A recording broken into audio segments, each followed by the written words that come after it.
What's your favorite scary movie? You can't kill the boogeyman.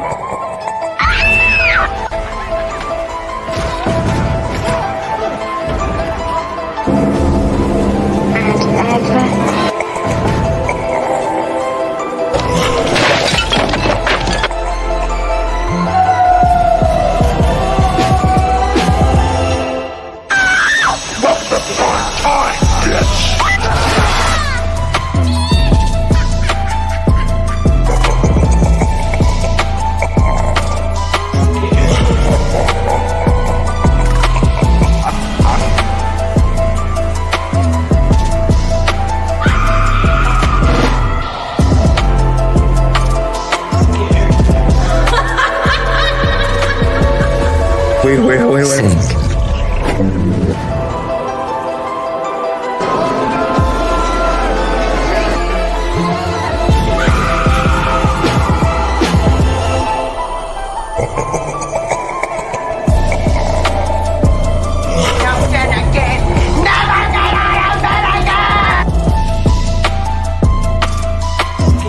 I'll be right back.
What is up, you all? We are here for another Scary at Night.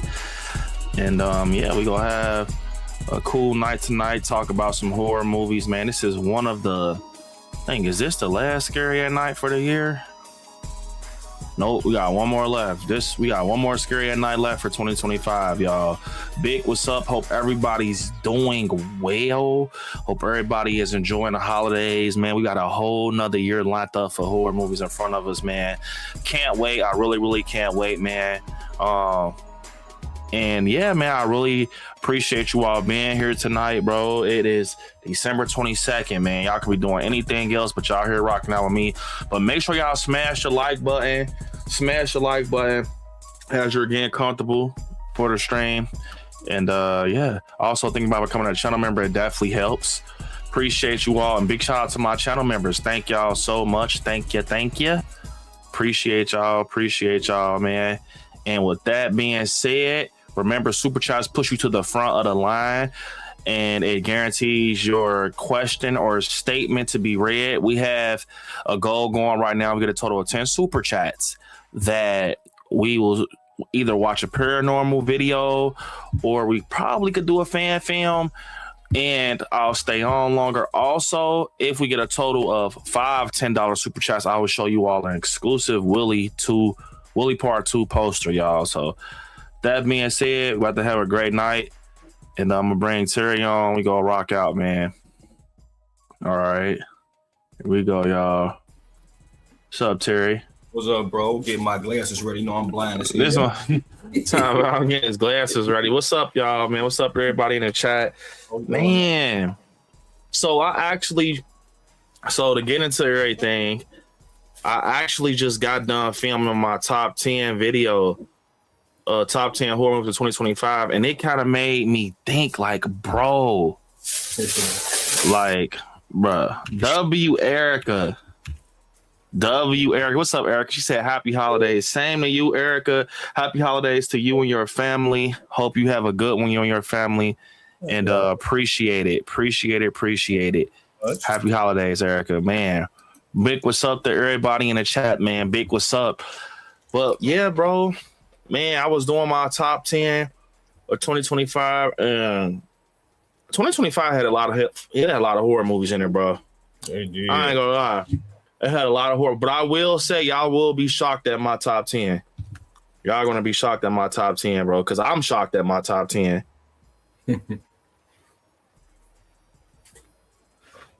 Okay, hold up 1 second. I gotta see Housemaid before I make mine, because I gotta see if I'm gonna place that in there. No. Cause everybody's saying Housemaid is good.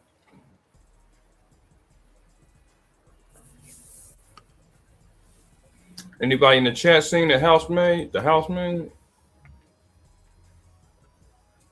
I haven't seen that chat. Y'all, when B drop his top 10, y'all gonna know what it is. When you dropping it, bro? You don't know yet? Tomorrow. I'll be dropping my top 10 tomorrow. It's a nice beefy video, man. It's a nice beefy video. I'll be dropping that tomorrow for y'all. But yeah, man, it's stacked, bro. 2025 was stacked, bro. I'm not gonna lie. It was so many. And let me tell you why I like 2025 so much. And we gonna do a stream talking about movies for 2025 also. But the reason it was so stacked was because all the movies was different for real.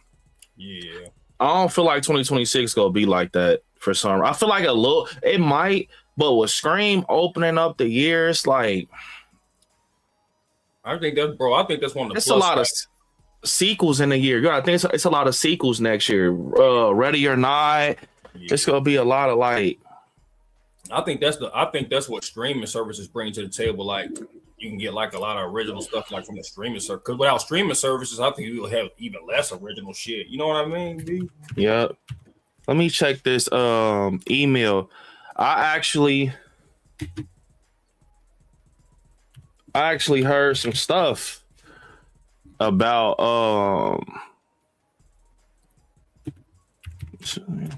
The Exorcist, some more stuff about The Exorcist. Ooh, so let me tell y'all. So we've been hearing that Hold up, y'all. One second. I can't wait for Evil Dead Burn. Yeah, Evil Dead Burn. I hope it's good. Weapons was the best horror movie of 2025, in my opinion. Okay, change. Weapons. All right.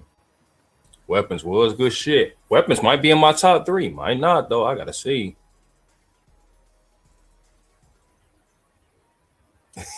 Come on, Nightmare Foul. Stall us out, bro. Like, man. You gotta think, Nightmare. It ain't nothing you can say no more. Like, everything sound Diddy now. Like, man.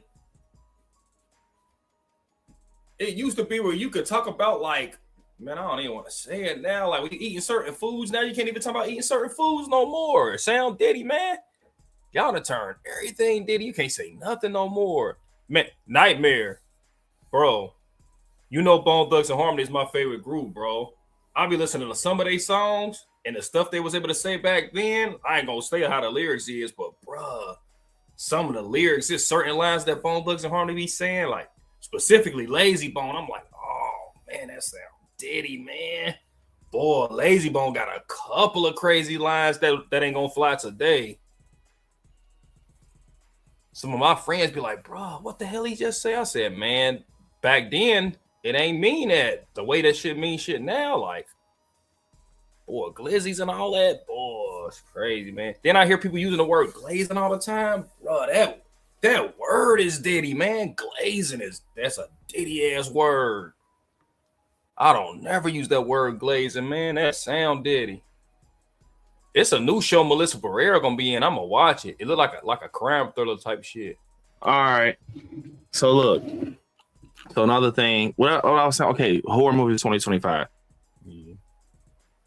I feel like 2026 is not gonna be like that. I feel like with it opening up with Scream, it's gonna get us pumped, right? This is how I think it's gonna go next year. This is my speculation. I think it's gonna get us pumped, like, oh, Scream 7. And I think that Scream 7 could go either left or right. Literally, that's all I'm gonna say. I think it could go left or right. I hope it goes right, where I'm like, ooh, give me more. You know what I'm saying? But if it goes left, it's gonna put us in a weird spot. We got that monkey movie called Primate with the monkey or whatever. We got that. And you embarrassed something about The Exorcist or no? Oh, I'm saying about The Exorcist. That's what I was talking. So The Exorcist.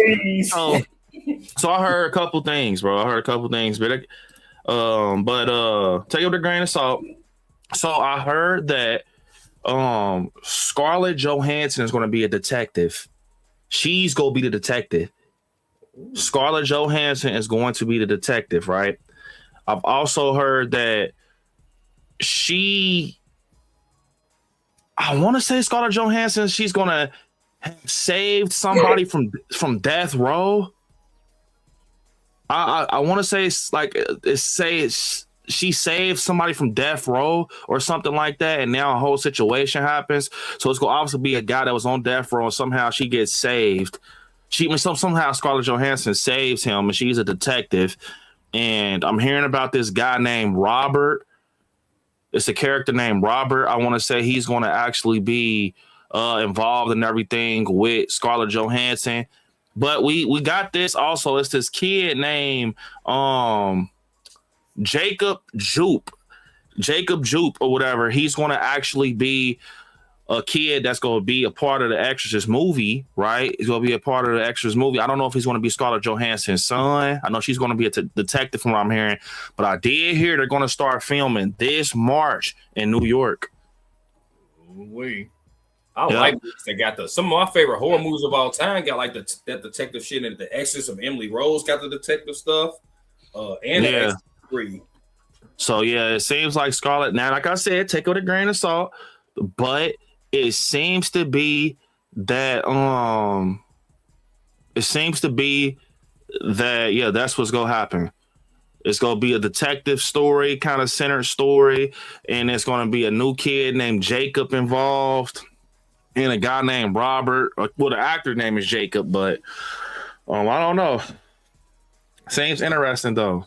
The Exorcist 3 sound like man, to me it was the best one. I love the first one, but 3 was the best. You know, Mike Flanagan like Exorcist 3. W. Adam. He like Exorcist 3. So it might, from what the information I'm hearing with the new Exorcist, it sounds a little bit like Exorcist 3. Like, it don't sound like the first one. It sounds like he going for the third vibe, but his version. Because Scarlett Johansson as a detective, and she saving somebody from death row. I thought immediately the Brad Dourif shit. So I don't know. That's what I'm hearing, but I feel y'all in if I hear something else. And I heard that they're gonna be filming this March, 2026 March, in New York. And bro, in your opinion, do you think Mike Flanagan would have went harder with the Exorcist Believer? Like, because the movie wasn't a bad movie. I just feel like Mike Flanagan would have put like that extra like spice to it. Like, I mean, we gonna see his version of the Exorcist with this one. This is his version, so we gonna see what he'll do with it. I wish he could have got that one too, because man, Mike Flanagan would that one up. You got to think of it like this, though. He couldn't have got that one because that was David Gordon Green's story. Right. You know what I'm saying? Like I know what you mean. Like, basically, you wish he would have got that. He would have been the one to open up a trilogy type shit. Right. If he would have had that story instead of David Gordon Green, like, I feel like the church scene and all that a whole lot better. Yeah, I think his if he remains how he usually is, Mike Flanagan, I think that we'll get a good one. Like, we'll get a good one from him. But from what I'm hearing, it sounds like Exorcist 3, y'all. The real talk. But I'll cover more once I ain't did no videos on it yet because I feel like it's still a little bit, it ain't too much to chew on. But y'all know once it kicks up, I'm gonna be covering it. But Adam said, have yourself a scary little Christmas. Up, scary fam. Don't forget to check out that Willie 2 trailer. Yes, W y'all, man. W y'all, W Adam. Appreciate the super chat, Adam. But I want to say this, y'all. Seriously, we are almost at 2,000 views on the Willie 2 trailer, bro. And it just was released December 18th. So we almost at 2,000 views on the Willie 2 trailer, bro. So look, whatever, look, y'all, look, I'm going to say this. Share it out. Smash the like button. Go watch it. Even if you watched it one time, you might freaking miss something. Go watch it. Go watch it again. Tell your friend, sister, brother, auntie, cousin. Tell them, like, hey, check this out. I have a friend that is doing a horror movie, and it's called Willie 2. Definitely, bro. Check it out, y'all. Seriously, check it out. And just share it out, man, because it's getting traction. I'm not going to lie. At first, when it first came out, I was like, okay, because it's been a while since I released a trailer, so I wasn't used to it. But I started looking at analytics. I'm like, okay, this is doing better than the first one. Like the track, the pacing, it actually did better than the first Willie trailer. So I'm like, okay. And now it's starting to kick up. It's starting to kick up. I got people really just kind of like really asking when it's coming out and stuff like that. So I just keep pushing. Whatever, people doing that's really supporting it, keep sharing it, keep reposting it. It means a lot, y'all. But W Nightmare came through the super chat. He said, how beefy is your top 10 movies of 2025? He on some Diddy man. I ain't gonna lie. Like, on a real, though, I know he playing, but on a real, let me pin this because I know let me pin that. Wait, hold up, y'all. On a real, it kind of really made me like, wow, bro. Like, once I was done with the trailer, not the trailer, when I was done with the video, I was like, bro, this is crazy, bro. Like, I ain't gonna lie, I was like, damn, my shit shifted. I thought I knew what I wanted to do with my I knew what I wanted to do with my top 10, but it just kind of shifted once I kept working on it every night. Yeah. So that's gonna be real interesting. Damn, bro, you got a certain time tomorrow, or just be looking out for it? Just be looking out for it, bro. Yeah, that could be good shit, man. That's real. It's gonna be real interesting to see what's in B's top 5 and the top, like the ones before the top 5 too, because it's all types of movies you can pick from this year. Yep. Hold up, chat. And they get dicey because thrillers be like peeking into like the horror genre too. Like, it'd be like, damn, should I put this in here? Is this a horror? Is this a thriller? Yeah. I kind of just sat back and looked at the list and everything. I'm like, oh, it was actually stacked. Yeah, fact. Let me see. I'm sorry, Hell House ain't gonna be in it. Man, you fuck up Hell House, man. Yeah, I ain't seen it yet, but I heard it was bad. That's why I pushed it. That and Megan, like you go from the bangers, even though I still like, man, I ain't gonna lie, I might put Megan in my top 10 just cause man, I really fuck with the second Megan, man. I understand what people saying about it. Like, of course I understand, but it's like, man, it still went shitty though. Yeah. W Nightmare, man. Appreciate it, bro. Let me give him his video, bro. Appreciate it. Here you go.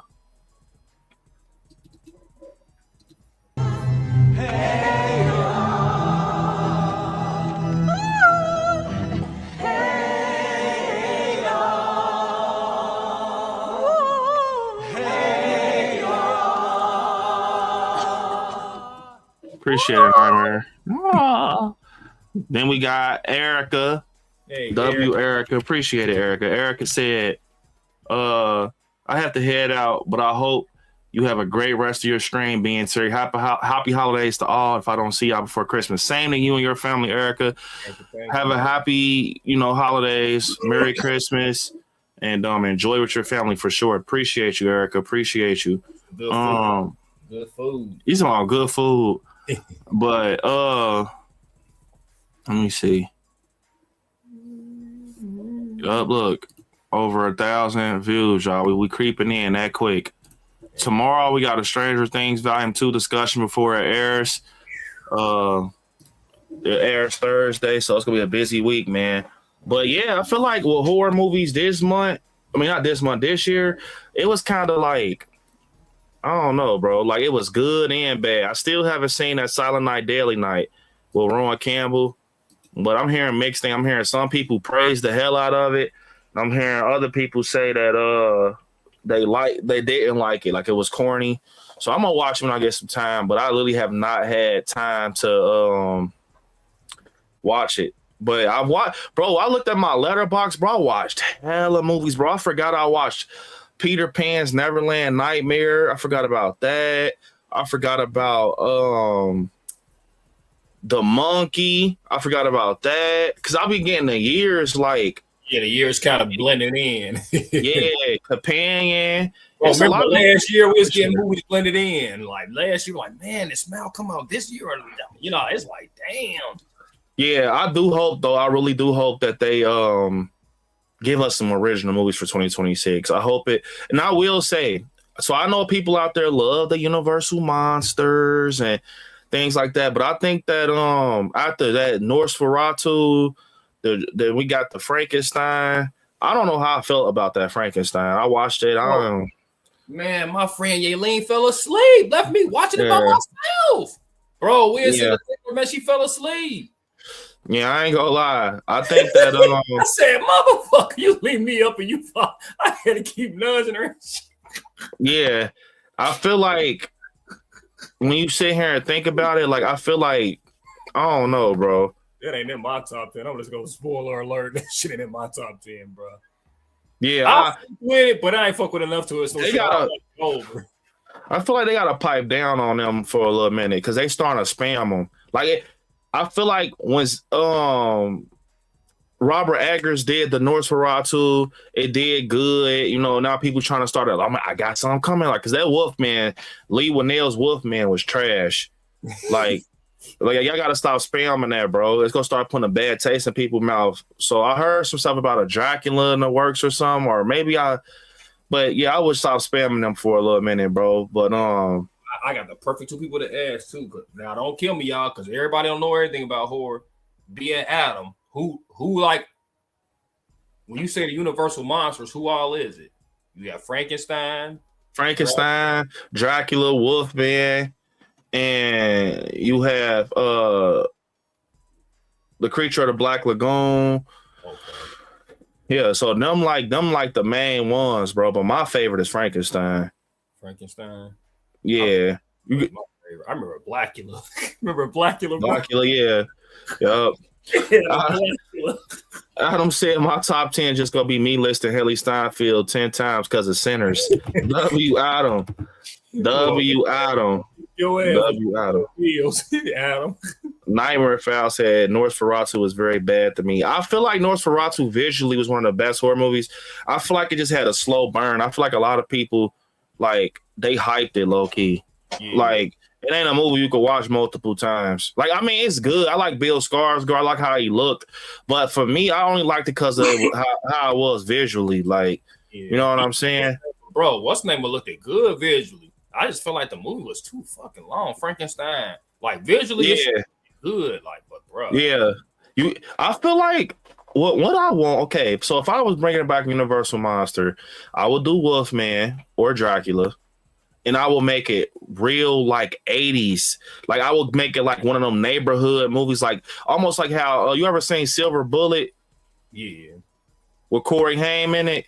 Mm-hmm. Yeah, like it's so like I would kind of go that route, like almost like how Michael Jackson Thriller is. Like I feel like people would gravitate more to a Wolfman movie that it's like maybe like a teenage boy, and you know something happens to him, or with Dracula, I would kind of go like how you know how Ryan Coogler had his vampires. Like I would kind of go like that mixed with like a Lost Boys type of like I would just make it more relatable. Like I know they be trying to make like these high caliber ass creature features, but sometimes I think they overdo it. I think if you just come out, I think if you just come eye level with a movie like a Wolfman or something, like it'd be cool. Like I feel like you know you could do some shit that's cool, like a Wolfman in the neighborhood, and he goes to high school, and maybe he gets bullied. Like if I did a Wolfman, bro, it'd be some shit like. Almost like how I remember that whole storyline with Corey Cunningham was, like how he was getting bullied and shit in the town. Like I would do something like that, but maybe he got bullied, the teenager got bullied, and then one night he's walking home and you know he finds out like he's a wolf. Like some shit happens to, you know, he ends up getting took over by this essence where he becomes a wolf, and he takes out his bully or some shit, or his bullies or some or people in the town. Like just one of them straightforward stories versus the ocean with these big ass boats and thunder and lightning. It's like it takes away from the vibe sometimes. Like that shit be feeling like Pirates of the Caribbean. Like you don't know which one. Like it take you out the mood for real. Like what the fuck, man? Each their own, but I felt like I kind of feel like Frankenstein kind of overdid it with like the Diddy type of character vibes. Like they rubbing on motherfucker faces and all this, and it's like, and I get it, like people like that type of dialogue, but it's like rubbing on the motherfucker face and talking all like, bro, this shit kind of weird. I think people like I understand like people. It's so many different levels to like you're a watcher as a watcher as a horror fan. Like some people like the visual shit, some people like when it's OD visualistic crazy. Like I feel like it's something like that where it's like I don't know, bro. I feel like to me, I'm a story type of guy, bro. You got to pull me in with the characters in the story. Like I said, like with a Dracula type of story, I would do with Dracula. I'll do like a girl Dracula. Yeah. Like I'll do some shit like where you ever seen like the movie like Mean Girls? Yeah. That's one of Monica's favorite movies, like with Lindsay Lohan. Like I'll go that type of like some Mean Girls, like I don't know. I'll try to do something different with a female and get like a nice face that's in the end, like a Sophie Thatcher or some shit like, as a girl vampire, and she has a boyfriend or some shit, and she's trying so hard to keep the secret away from him. Like you gotta do some cool shit like with those like Universal monsters, because like I said, I feel like the ones I've been seeing, they just step away from the heart of it too much. Like they whole grand scheme where they isolate people. Like you gotta kind of like go lower stream. You know what I mean? So you can capture more people. But I get what it, man. You isolate me with that shit. Like, and you make the movies too fucking long. Like, it's only make it too long. Bro, that fucking Frankenstein was like 2 hours or something. Yeah. Adam said Dracula, Frankenstein, a Wolfman, creature from the Black Lagoon, Invisible, and yet a mummy.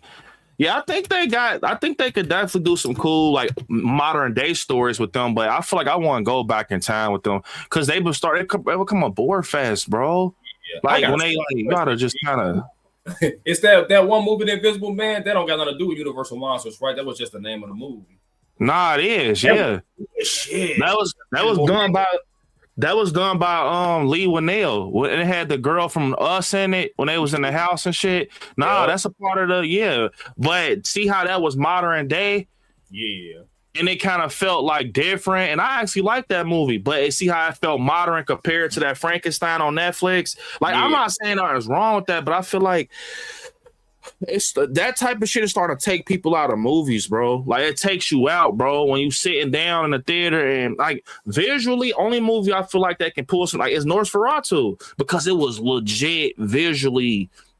That shit was crazy, bro. I ain't gonna lie, like seeing the big castle and them riding to it, the cloudiness. I'm like, visually, that's why I like Nosferatu. And the story was cool, but I do feel like it stretched a little over its time.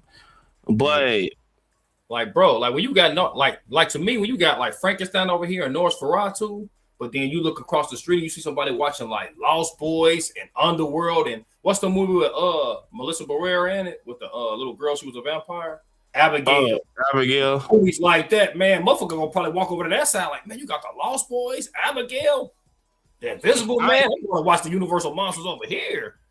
I will say like this too. Wait, first off, Nightmare Before I said I watched a new Wolfman Cameraman. Yeah, I ain't gonna lie, I remember it and it was bad. That shit was trash. But yeah, like a vampire movie, like bro, Lost Boys, bro. Like, oh my fucking god, like y'all can easily do some modern day vampire shit like Lost Boys instead of dirt bikes. It could be like muscle cars or something. Like with a group. Yeah, you could easily do something that's modern. Everything doesn't have to be ancient as hell to make it look like you could do I feel like people nowadays, they feel like if the movie is like in the 1800s, then it's cinematic. But if it ain't in the 1800s, it ain't cinematic. They'll say something like Jordan Peele's Nope wasn't cinematic, like visually, compared to like Nosferatu. Like, but if you look at Jordan Peele's Nope, which I hated that movie, but I'm not gonna lie, bro. Jordan Peele's Nope visually, that shit looked nice, bro. That desert, like the way the sky was cracking. Yeah, like that movie looked nice, bro. I don't know what the hell they got going in cinema right now. They're trying to make all these movies like old as hell, like Pirates of the Caribbean. But I'm telling you, bro, y'all gonna start losing people with that shit. Like I feel like that Wolfman with Lee Winnell, that was modern day, but the reason that sucked was because of the Wolf. The Wolf sucked. Like, but if I would have dealt with man, like I said, I would have got like a nice face, bro. Like how Rowan Campbell is, like a little young body, and like I said, like he got bullied or something, and he on his way home one night, like almost picture this. That's how I picture a Wolfman, like almost like Halloween Ends mixed with like Karate Kid. Yeah. Like remember how Daniel's son was like, but in the end, what the main character will get out of it is him being a wolf. Like he getting bullied by the town, but he starts being not the boogeyman, the monster of the town. He's like biting motherfuckers. He got a girlfriend on the side that, it's one of them stories that people will digest easily, bro. But I'm gonna be honest, I think the Universal Monsters should take a break because they're spamming the fuck out of them right now. Like all that sliding shit, they spamming that OG shit, and it's starting to make. At least me, it's kind of making. I don't want to see that shit right now, bro. Yeah, like I just don't. Oh yeah, the Mummy next. Dead ass. The Mummy is next. But it's like you see, like when you hear the name, you're like, because we done got too many of them back to back. Like you got to spread that type of shit out, bro.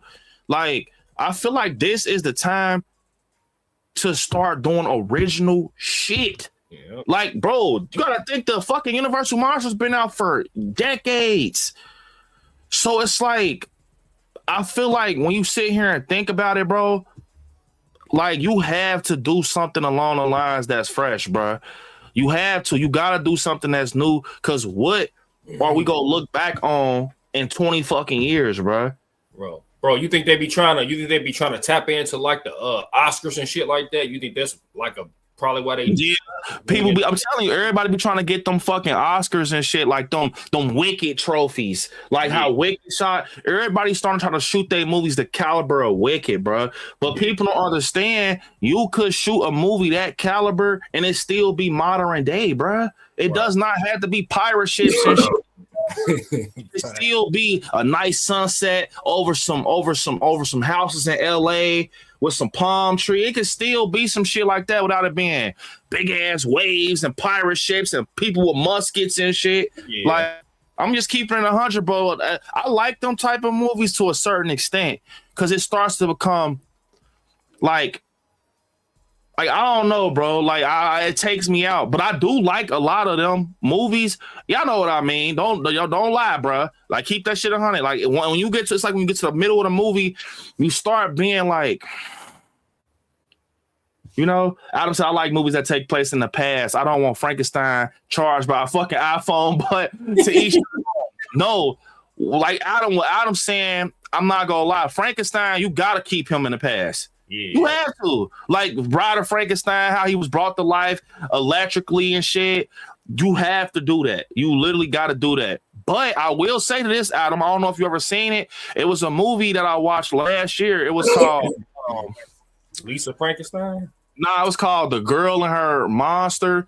So basically, so that was an urban take on Frankenstein, which it worked. Basically, where it worked. Like, see what I'm saying? I'm gonna took a risk with that, where basically her brother died to getting pew-pewed in the neighborhood, right? So she went on the crime scene and took her brother off the crime scene, put him in like a old abandoned house, and she hooked him up to jumper cables.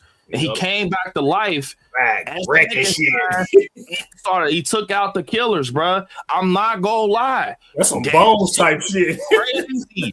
It was like a modern day Frankenstein. Yeah. Like, and he was crazy with cables. Yeah, like I was like, damn, what the hell? But compared to like what Adam said, it's true. You don't want to hook his ass up to an iPhone, but I'm gonna tell you, Adam. If you like Frankenstein, that was actually crazy. Like, because I was thinking, like, yeah, what the fuck you gonna do to Frankenstein? How'd you gonna bring Frankenstein to life? She used jumper cables, like a car jumper cables, and hooked her brother up because she was a little girl that was big into science in school and stuff. So she knew like how to use body fluids and shit. She knew how to do that. So, but instead of it being her husband, it was her brother that she did it to, and he came back as Frankenstein. I ain't gonna lie, that story was crazy as hell, bro. I just feel like I'm gonna give Frankenstein a pass, but everybody else could be modern day. Because think about it, like, okay, I've been told about this. It's this Wolfman movie called Curse, or some shit like called The Cursed. It's about these silver teeth that has like this ancient, like, I don't know, curse that's attached when you put the teeth in your mouth, you become a fucking like a wolf. Like, bro, that would be so cool taking place in modern day. Yep. Like they found the teeth buried in like the Indian burial ground or some shit, but it was like in the back of the back. I don't know. Maybe that's just me, bro. Like I said, like what Adam said, but to each his own. Yes, that's very true. I think that I want to see some modern day shit. Give me a Wolfman movie that replicates Thriller. I want to see a Varsity Jacket. I want to see some fucking lowrider cars parked on the street. Like, I want to see some, you know what I'm saying? Like, I want to see, like, you ever seen Euphoria? Yeah. Euphoria with Zendaya, like how they had the house parties and shit. I want to see some shit like where the Wolfman movie take place in an environment like that. You got house parties, you got cars parked, you got high school basketball games. Like, bro, I will go see that. If I see a trailer put together like that, and then eventually see this fucking Wolfman. Yep. Well, you know, he got hands and shit, like the OG look, but kind of with a twist to it. Like, let a person like Christopher Nelson do it. Yep. That shit'll go crazy, bro.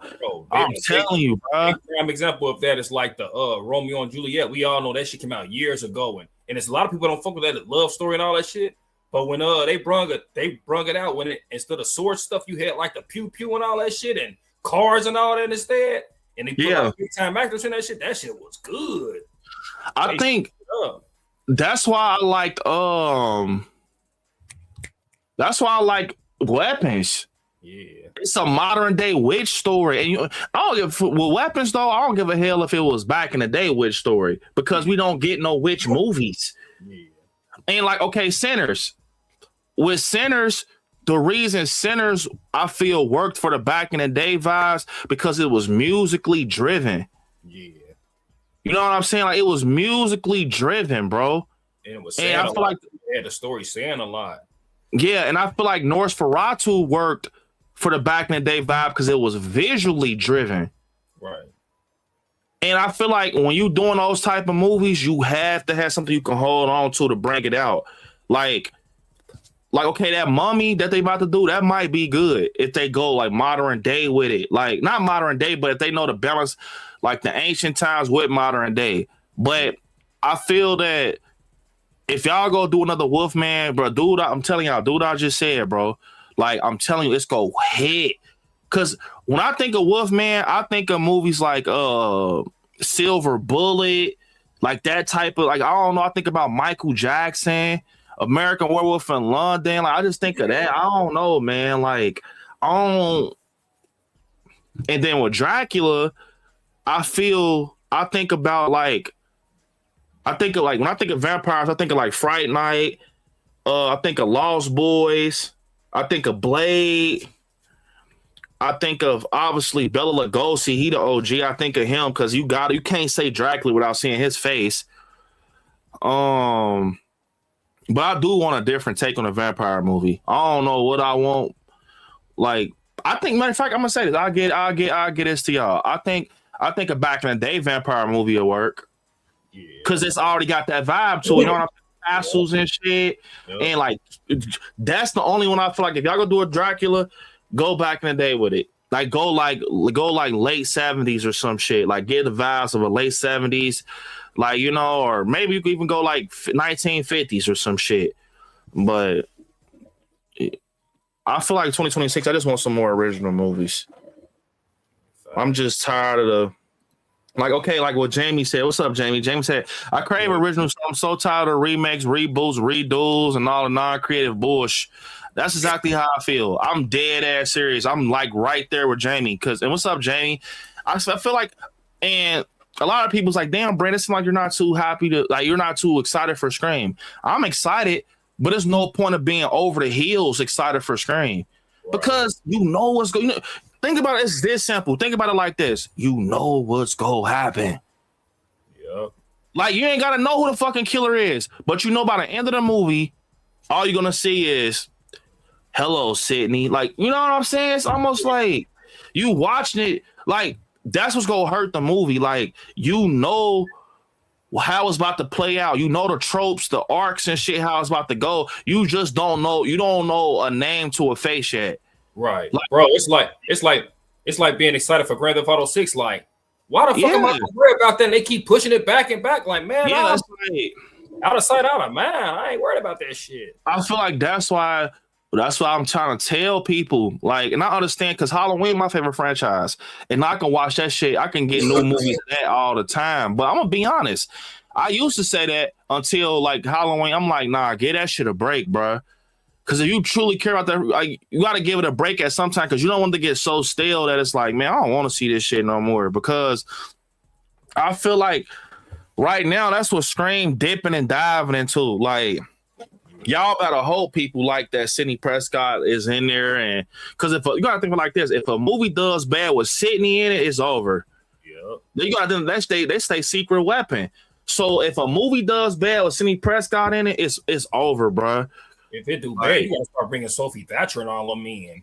Man, I don't even think that shit gonna work because I think what I'm gonna tell you, bro, what it is that it's too formulaic for for today's attention span of the people. Like, I don't want to say too much, like, but I feel like this generation, bro, and it's not a bad thing. Like, TikTok done made people's attention spans for movies and shit so like different. You know what I'm saying? Like, I feel like Scream, like, people think that this movie's made for the young generation. Like, it's made for the young generation. I agree to a certain point, but I feel like nowadays, like with this generation, they're starting to adapt. At first, they wasn't adapting to horror movies. You know what I'm saying? Like, okay, for example, like Monica's little brother, Bam, like his generation, he's like, what, 18?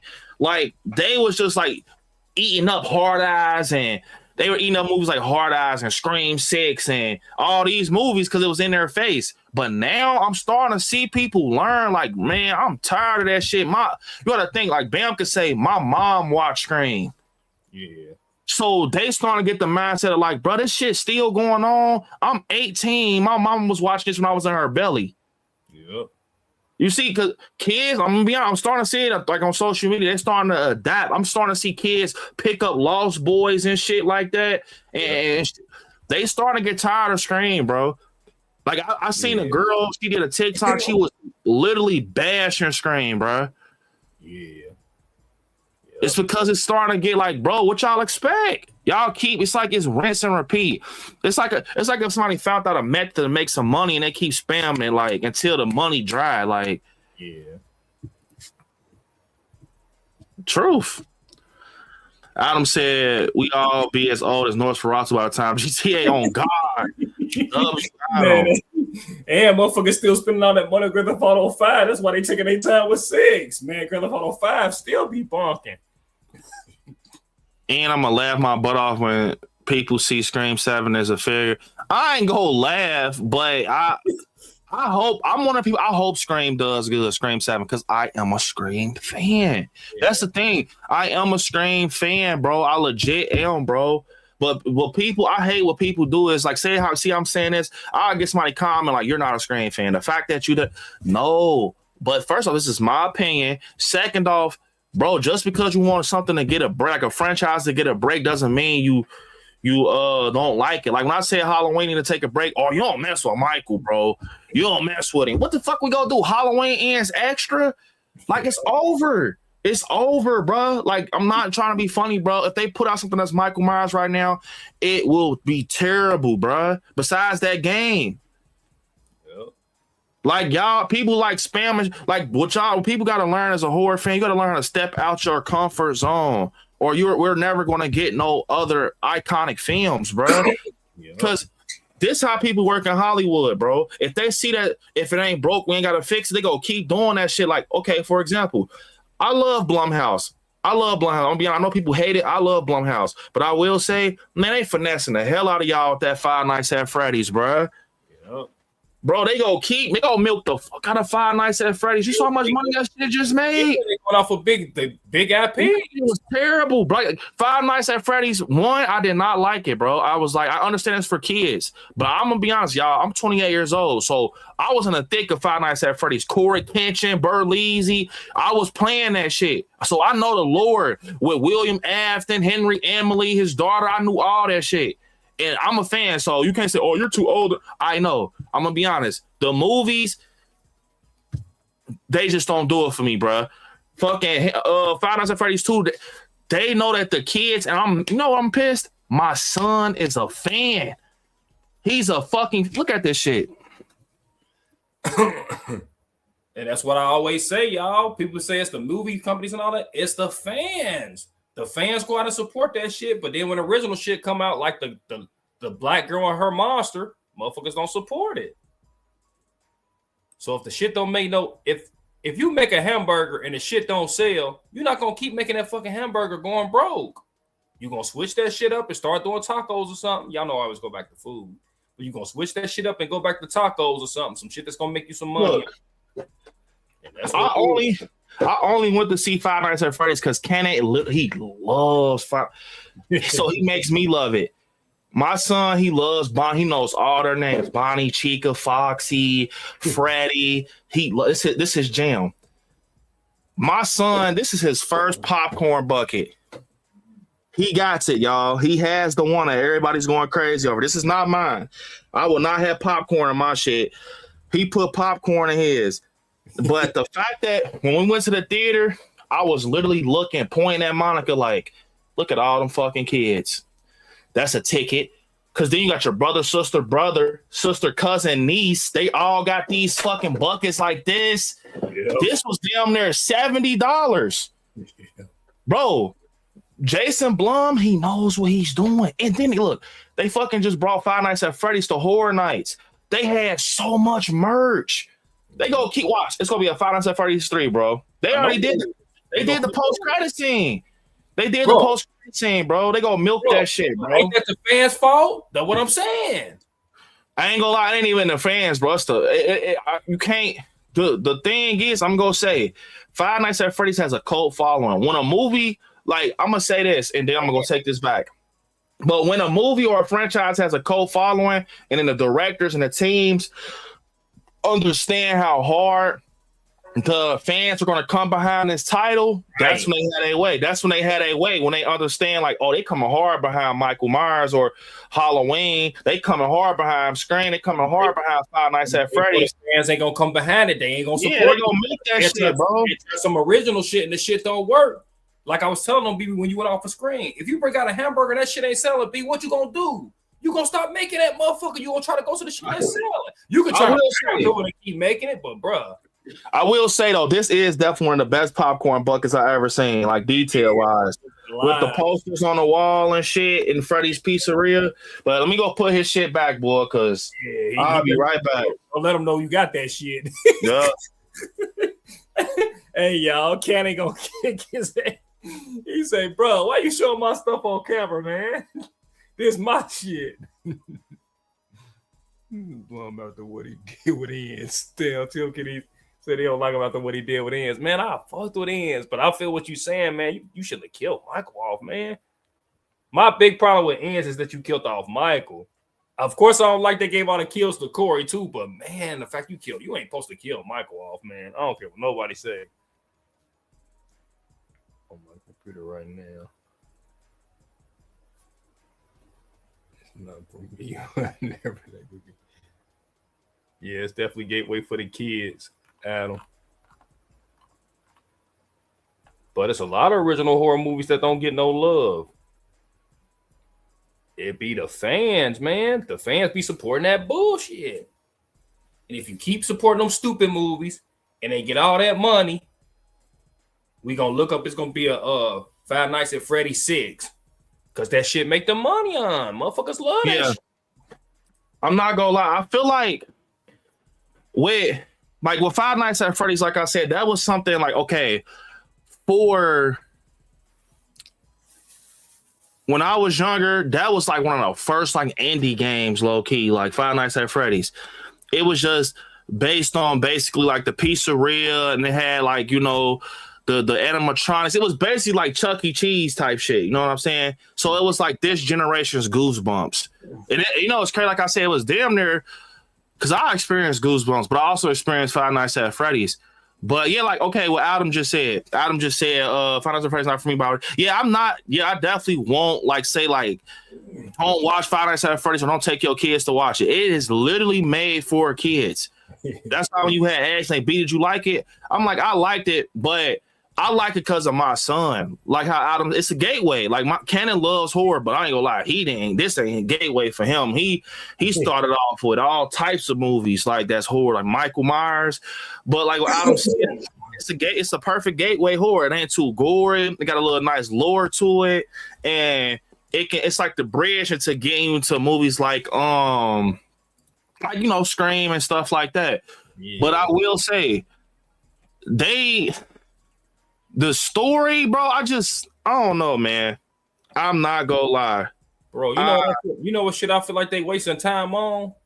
It be movies like Renfield and like bringing out that Anaconda again, like goofy ass shit. It's like, bro, why y'all wasting? That's what I'm saying. They are doing anything, but it's only because people like, I ain't gonna lie, I don't think that Anaconda gonna do good. But imagine if they would have did an Anaconda that was more like the one with J-Lo and Ice Cube, but like that type of speed. Because this one's like two guys got Paul Rudd and Jack Black trying to make a fucking Anaconda movie, bro. Like, that's stupid as fuck. I'm not gonna lie, bro. I get it because it's different, but it's like, bro, y'all might as well would have just made the real one. It would have made more asses to seats. And Ice Cube is in that one. I'm like, I don't know. And then I just saying that made it more urban, like not necessarily in the hood, but maybe like urban, like the Black Girl, Her Monster, like some shit like that. With Anaconda, that shit would have went hard. Jamie said Gremlins. Yeah, I feel like Gremlins was gateway. By the way, they are doing Gremlins 3. Oh, now look, right. They doing a Gremlins 3. It's some movies, I want to say this, bro. It's some movies that I feel like should not be touched, bro. Like, wrong.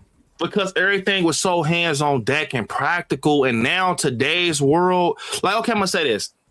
I loved Welcome to Derry, but the CGI was terrible, bro. That's how y'all know I'm not being, bro. I loved Welcome to Derry. You talking about that preacher?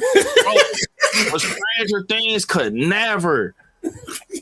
That's what I was saying. Y'all, some of y'all just, man, y'all don't be understanding, bro. Like, Welcome to Derry can't be better than Stranger Things, bro. Off of them eras they made, like that cemetery shit with Lily and them on the bikes. Yeah, like Goosebumps. Yeah, bro. I'm not gonna lie, that look like some shit back in the day from like Haunted Mansion. Yeah, the Haunted Mansion. I was just about to say that the Haunted Mansion with Eddie Murphy. I'm like, bro, my favorite part of that was when he said, "I'm gonna be whooping you. Yeah, you kill me, I'll be whooping you. I'll come back and whoop your ass for all eternity." Man, and if you saying that CGI one bad, you lying. That CGI, bro. Even Monica, she don't even know about cinematography and color grading and shit. She like, what the fuck going on? Like, they just had the bikes. Like, it kind of looked like the fucking Wizard of Oz. Like, I'm like, I'll get you, my pretty. Like, it just smoked behind them. I'm like, what the fuck, man? That's some Freddy's dead type shit. Yeah, like, but it's like, bro, I don't know, bro. Like, back to what I was saying, like, hands on deck. Gremlins, those were puppets. Mogwai and Gizmo and Stripe, them were puppets that were moving. Yeah. You have to with shit like that, don't use CGI, bro, because oh my god, Gizmo gonna look bad. Oh my man, he about to look stupid. He gonna look bad, bro. Pink hair, watch. I hope Gizmo don't look bad because Gremlins is one of my favorite movies. But I'm saying now, if they, I ain't gonna lie. Because Five Nights at Freddy's, they used animatronics. I saw the animatronics in person. Like, what you seen with Freddy them are real bodysuits, bruh. If y'all can do it for Five Nights at Freddy's, damn sure do it for Gizmo, bruh. Do it for Gizmo, do it for Stripe, all the Mogwai, do it. And then... What if Gizmo have a girlfriend? I mean, that's Gremlins, though. I will say that's Gremlin speed, though. Gremlins, they don't take themselves serious. So I will say with Gremlins, go crazy with it, though. Because it's Gremlins, bro. Go crazy with it. Have fun with it. Because so Gizmo having a fucking girlfriend makes sense. Like, they gotta make him look, like you said, they gotta make him look right. If they look stupid looking, man. Yeah. Okay. So another movie so we heard rumors about a Killer Clowns 2 coming out or some shit like that. It was a TV show or a movie.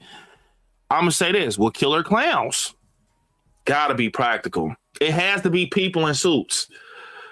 It has to be practical. With a movie like Killer Clowns, bro, that's what made the clowns so scary, bro. Because those were hand gloves. They were like real, like, you know what I'm saying? They was really wearing big ass shoes. So if you're not going that formula, leave the fucking movie alone, bro.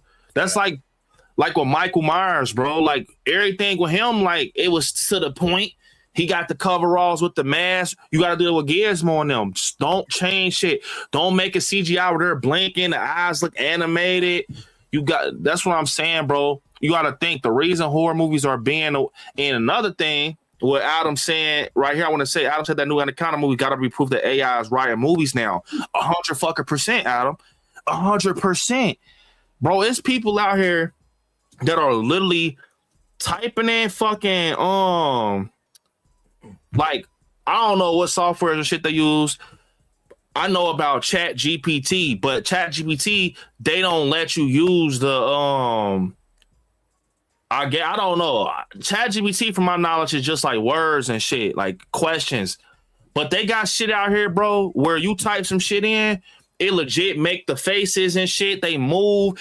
Bro, it's a trailer with Michael Myers and Jenna Ortega in it. It's called fucking Halloween, fucking, I don't know. But it's legit. Jenna Ortega and Michael in it, and that shit is moving bodies. Yeah. Like, you gotta really have an artist be able to tell that it's fake.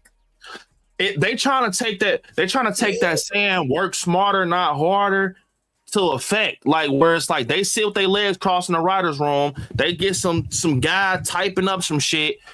And buddy, that's why I've been trying to tell y'all, bro. Look. Lately, remember y'all, so I'm go back on my word. Remember like 2 years ago, I said, I don't think DVDs go ever go away. Right? I said, I don't know if they ever go away. But I didn't say it firmly. I just don't know. Like DVDs are legendary. Like DVDs, I mean VHS ain't a thing no more. So I've been really getting big into physical media because I've been starting to see a lot of shit about movie theaters, bro. And I don't know if y'all been hearing about this, but a lot of people are speculating if 2026 doesn't do good movie wise, that's gonna be the end for movie theaters. That's what I've been hearing. Like that's why you got all these big movies like Avengers Doomsday, Spider-Man Brand New Day. You got all these big hitters in 2026, Toy Story 5, because they trying to put like all this shit out. Because if it don't do good, and then after everything that happened with Warner Bros. And Netflix, yeah, I'm telling you, they trying to weed out fucking movie theaters, y'all. Remember I told y'all that?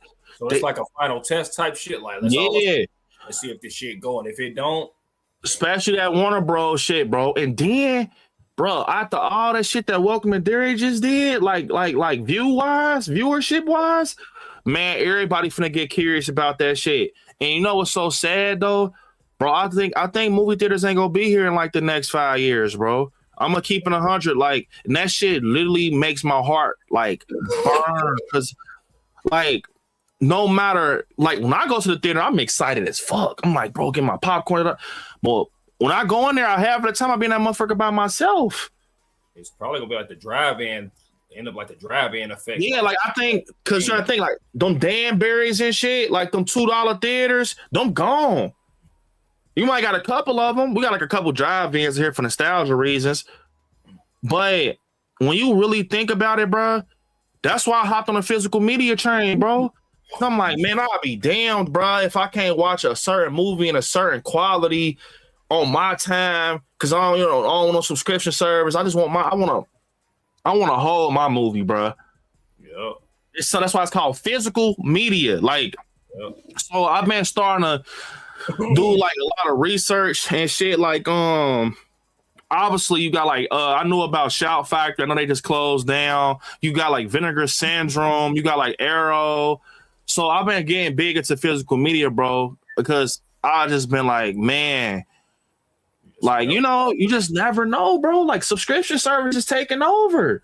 Like they just are, bro. And it started like people don't want to go to the movies no more and spend all that money, bro. I'm gonna keep it 100. Like, and without that C word, that's when shit started like changing. Yeah, like me personally, I don't mind going to the theaters and buying popcorn.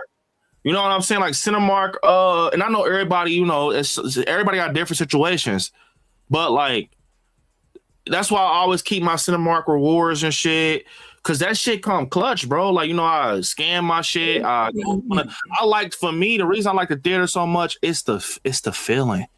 Yeah. The theater is my second home, bro. It's literally my second home, bro. Like I go in there and I'm like, man, it feels so good. I swear I get this warm ass feeling when I go in the theater, bro. Like walking down with your popcorn and your drink, you just be like, man, get in your chair, bro. I'm gonna tell you right now, bro. I'm gonna say it, bro. Excuse my language. I'm gonna be so fucking mad if they close the theaters down. Cause we got this restaurant that's in Cincinnati. I'm pretty sure you know what it is, Terry. It's called TGI Fridays. That was one of me and Monica's favorite restaurants. Good ass food. Cajun Alfredo, steak, all the best American food, right? Yep. They closed them down. Yep. They don't got TGI Fridays no more, bro. Like, who would ever think they would close down a fucking TGI Fridays, bro? Thanks. That shit like that is showing me that them fucking theaters could go at any time, bro. Yep. And I don't know if y'all scroll past them articles they be showing. They got AMC at the top. And bro, start reading them, bro, because movie theaters are not doing good right now, bro. Like, just because Five Nights at Freddy's did all these millions in the box office, Five Nights at Freddy's can't save a million theaters across the world, bro. Facts. I'm telling you, bro. You gotta think about the whole year, like. Yeah, like that one movie. Out of having them big ass buildings and ain't no money on coming in. You gotta have money for them buildings. Back in the day, bro, when I was younger, when I was like 8 years old, I was like 10, you had, look, listen to this. These like this how stacked the movies used to be back when I was younger. Listen to this, not just horror. And this is off the top of my mind. You had movies like Fast and Furious. You had movies like Shrek. You had the Toy Stories. You had the Insidiouses at fresh though in their prime. Yeah. You had the Conjurings. You had like you got to think all the first new horror movies, bro. Like the first to like the I can't explain the franchises. Like you had like movies like The Ring. Yep. You had Final Destination. Yep. You had all these movies, Screams, like Scream 3, Scream 4. You had all this shit. Jeepers Creepers. These movies that was just coming out, bro, and that they spam and like now the movies that they spam is like John Wick, Equalizer. But it's like them ain't never touching movies like the prime Fast and Furious is. Yeah. Like all these OG movies. Like, bro, do y'all remember that movie with John Cena called The Marine? We don't even get WWE type of movies. No, bro. When I was younger, motherfucker, we had a movie where John Cena was damn near Rambo, bro. We had Triple H had a movie, all types of shit. Big Show was in the movie.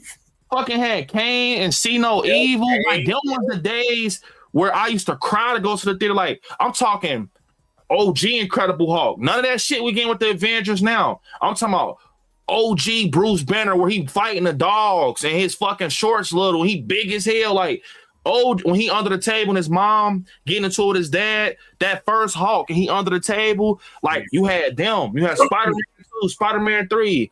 Yep. You had all these good movies. Batman, Dark Knight. Like, you don't get shit like that no more, bro. And that's why the movies is taking a big ass hit, and that's why they trying to come out with a Avengers Doomsday, Spider-Man Brand New Day, all these different elements of these high caliber movies to replicate that era, but it's not working, bro, because that era was special. Like mid 2000s, bro, that shit was special, bro, movie theater wise, bro. Like, you know what's fucking it, bro? And I always say about the fans, because I mean it when I say it, but I think the main thing that fuck up everything is the cost of living, bro. Yeah, the cost of living is fucking now. Yeah, man, like Wicked, you get Wicked and stuff like that, but you got to think like people paying rent for them buildings and stuff. Like Wicked gonna get you only through so much of the year. You know what I mean? Like if you don't got big hitters like that throughout the whole year, man, it start like paying for that building, man. Yeah, that's why. That's why. I feel like it's just like the time we live in right now, like nostalgia is such a relief. Yeah. I'm gonna tell y'all, don't get lost in nostalgia because it don't do nothing but lead to like depression, bro. Yeah. Like, do not get lost in nostalgia, bro, because it's never coming back. But I will say a lot of people are trying to bring nostalgia back, like 80s shit, like even down to clothes. Like you see people wearing like bright color windbreakers. That shit that Salt and Pepper and them used to wear back in the day, like House Party. Like they wearing like OG Nikes. It's because people, when you look at that type of shit, they are fiending for that. Like they want that feeling. Like okay, for example, a perfect movie for the 80s, Lost Boys. Like they want that thrill in a movie, like or like let me see, what's another one? Like People Under the Stairs. They want some shit where the movie looks kind of like, you know what I'm saying? Like, bro, at first, when I first thought about it, my first Halloween I ever went to go see was Halloween Resurrection in theaters, bro. Right? Was with my grandma. My first one I ever saw in theaters was Halloween Resurrection with fucking Busta Rhymes. No lie, that was the best time to go see a movie in theaters, bro.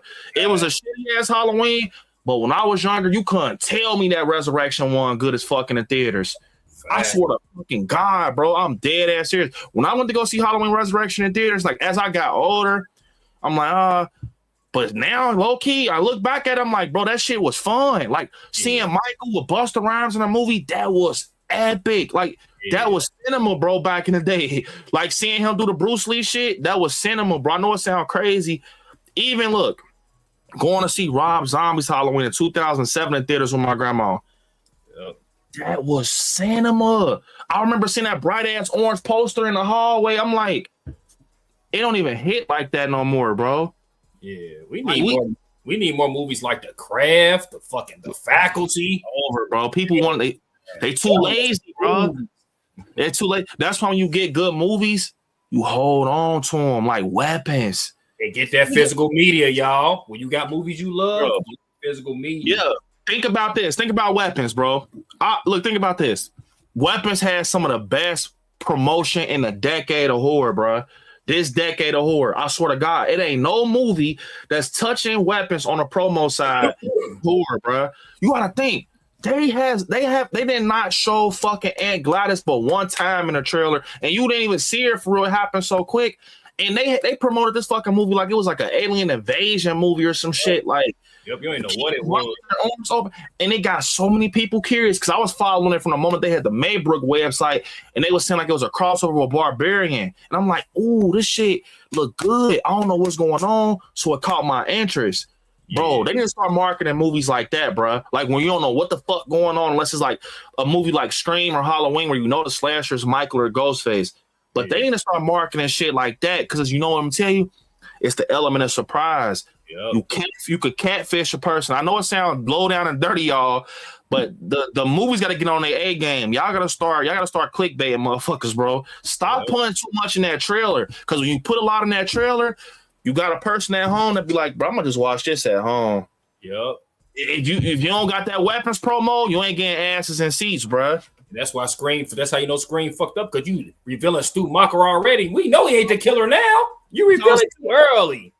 That's what I was saying. That's how you know Scream 7, bro. It could, I'm gonna say, could potentially be bad. The fact that they talking about, it's like they trying to sell a ticket. It's equivalent to me selling candy bars from my school. Like, I'm trying to get you to eat this candy bar. Like, why are you revealing Matthew Lillard months in advance? Why are you revealing Roman? Why are you revealing David Arquette?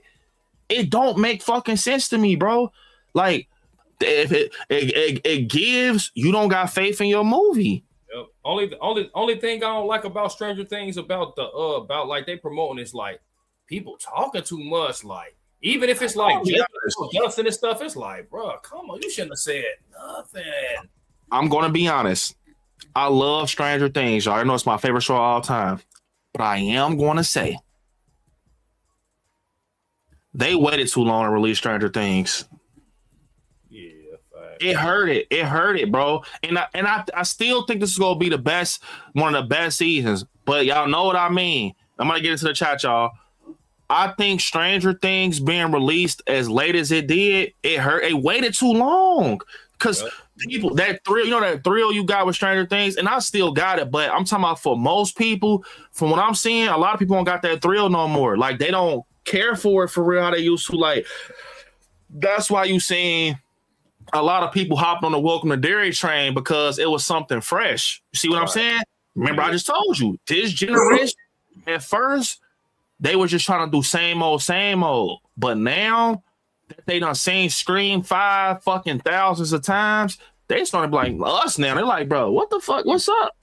And it's almost like a culture of like this me versus you type of culture now, where it's almost like kind of like you got the people that's like, if they really like fans of like Twitter or something, they don't fuck with Facebook. If they're a fan of TikTok, they don't fuck with YouTube. You know what I mean? Like, a lot of people having that versus culture too, like taking like one thing and standing on it and not want to fuck with the other thing. You get what I'm saying? Like, they just gotta find a formula that is good for this generation. And it seems like I get why they're looking at it like that, because they're looking at it like this.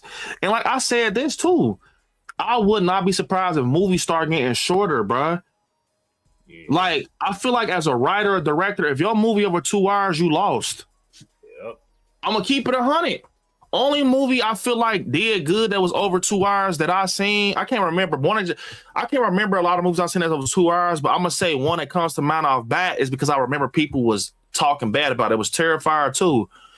I remember I like Terrifier 2, but when I got on social media, a lot of people, like people I watch, everybody had the same, like everybody was in sync with that, where they said that Terrifier was too long. Like, they felt like that final act with Sienna dragged a little too much. Yeah. Where I damn near can agree, because it's like, you don't want to overtell a story, bruh.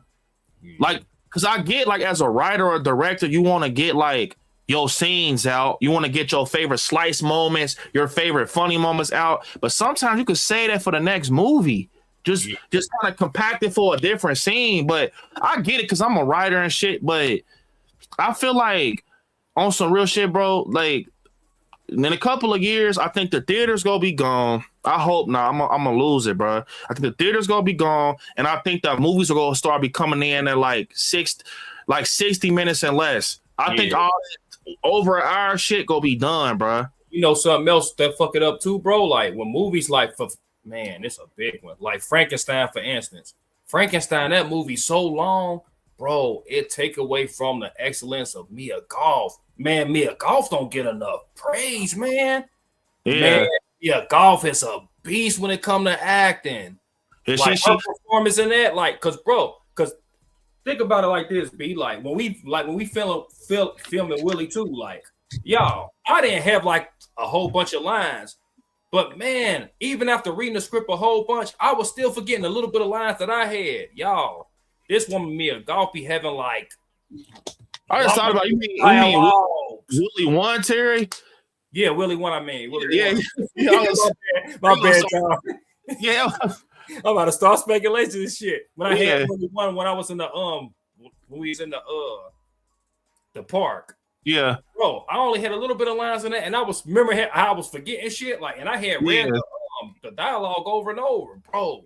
Mia Goth be having like, what was and Pearl? Remember Pearl at the end when she had that longest stop? Yeah, man, I understand how difficult that is, bro. That's a talent, but remembering them fat ass scripts, like, bro, you gotta think, bro. Man, I don't know how they do that shit, bro. Me neither. But like but they get paid to do it. They get paid. It's a reason they get paid. But golly, for me to do them with the little time of script that I do, you gotta act and remember the fucking script. Yeah. Charles said Halloween and Willie is the best horror movies. Hey, appreciate the love, man. Like I said, appreciate the love. Hopefully y'all like it, man. Hopefully y'all enjoy it. Also, we got, let me see, so far we only got one, but if we get 4 more $10 super chats, I will show y'all a poster for Willie Part 2. Speaking of Willie Part 2, so we get 4 more $10 super chats.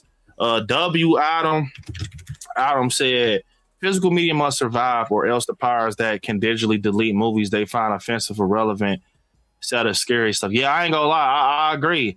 I feel like what Adam said is true. It's that panic. It's that panic factor where anything can happen. Like you gotta have that. Because first, like I said, I'm like, man, why the fuck I need DVDs? I mean, I had some movies, but I'm like, why to keep them? But I started thinking, like, if they could take movie theaters away, they could take anything away, bro.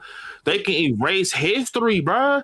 They can erase Halloween. They can delete that shit. If you ain't got it on physical, they can literally push delete and that shit off all. You can't watch it no more. Yep. So that's why I started grabbing physical media, bro. I'm like, man, hell nah, because I'd be down to something like that happen, bro. Like, they start deleting movies offline, the subscription services start going off air and shit. I'm like, yeah. And bro, it'd be crazy because if once a movie start getting like a lot of traction, it'd be free to watch on YouTube. They'll change that shit to where you gotta pay. You like, fuck. Yeah, change that shit. Yeah, Look, I got my favorite Christmas month. I said money. My favorite Christmas movie on DVD. It's a Wonderful Life. Wonderful Life, bro. This is my favorite Christmas movie of all time, y'all. Friday After Next up there too, though. I fuck with Friday After Next up. W Adam, man, appreciate it. Adam said we're definitely at this weird time where actors' names alone can't sell a movie. Yeah, W Adam, that is true. Speaking of actors, man, I want to say something, bro, and I have to say something. 1 second. Well, I want to say something, man, because Lord. Yeah, y'all, man, in one of your films, Be the Halloween. Live, see, man, Mia Goth don't get enough praise, man. It's so I want to do what she do. Even in what was the third one she was in? B. What's the third movie out of that trilogy? Because I always forget that was a trilogy with Mia Maxine. Goth. Yeah, Maxine. Maxine was good. Yeah, shit. I want to say hold on.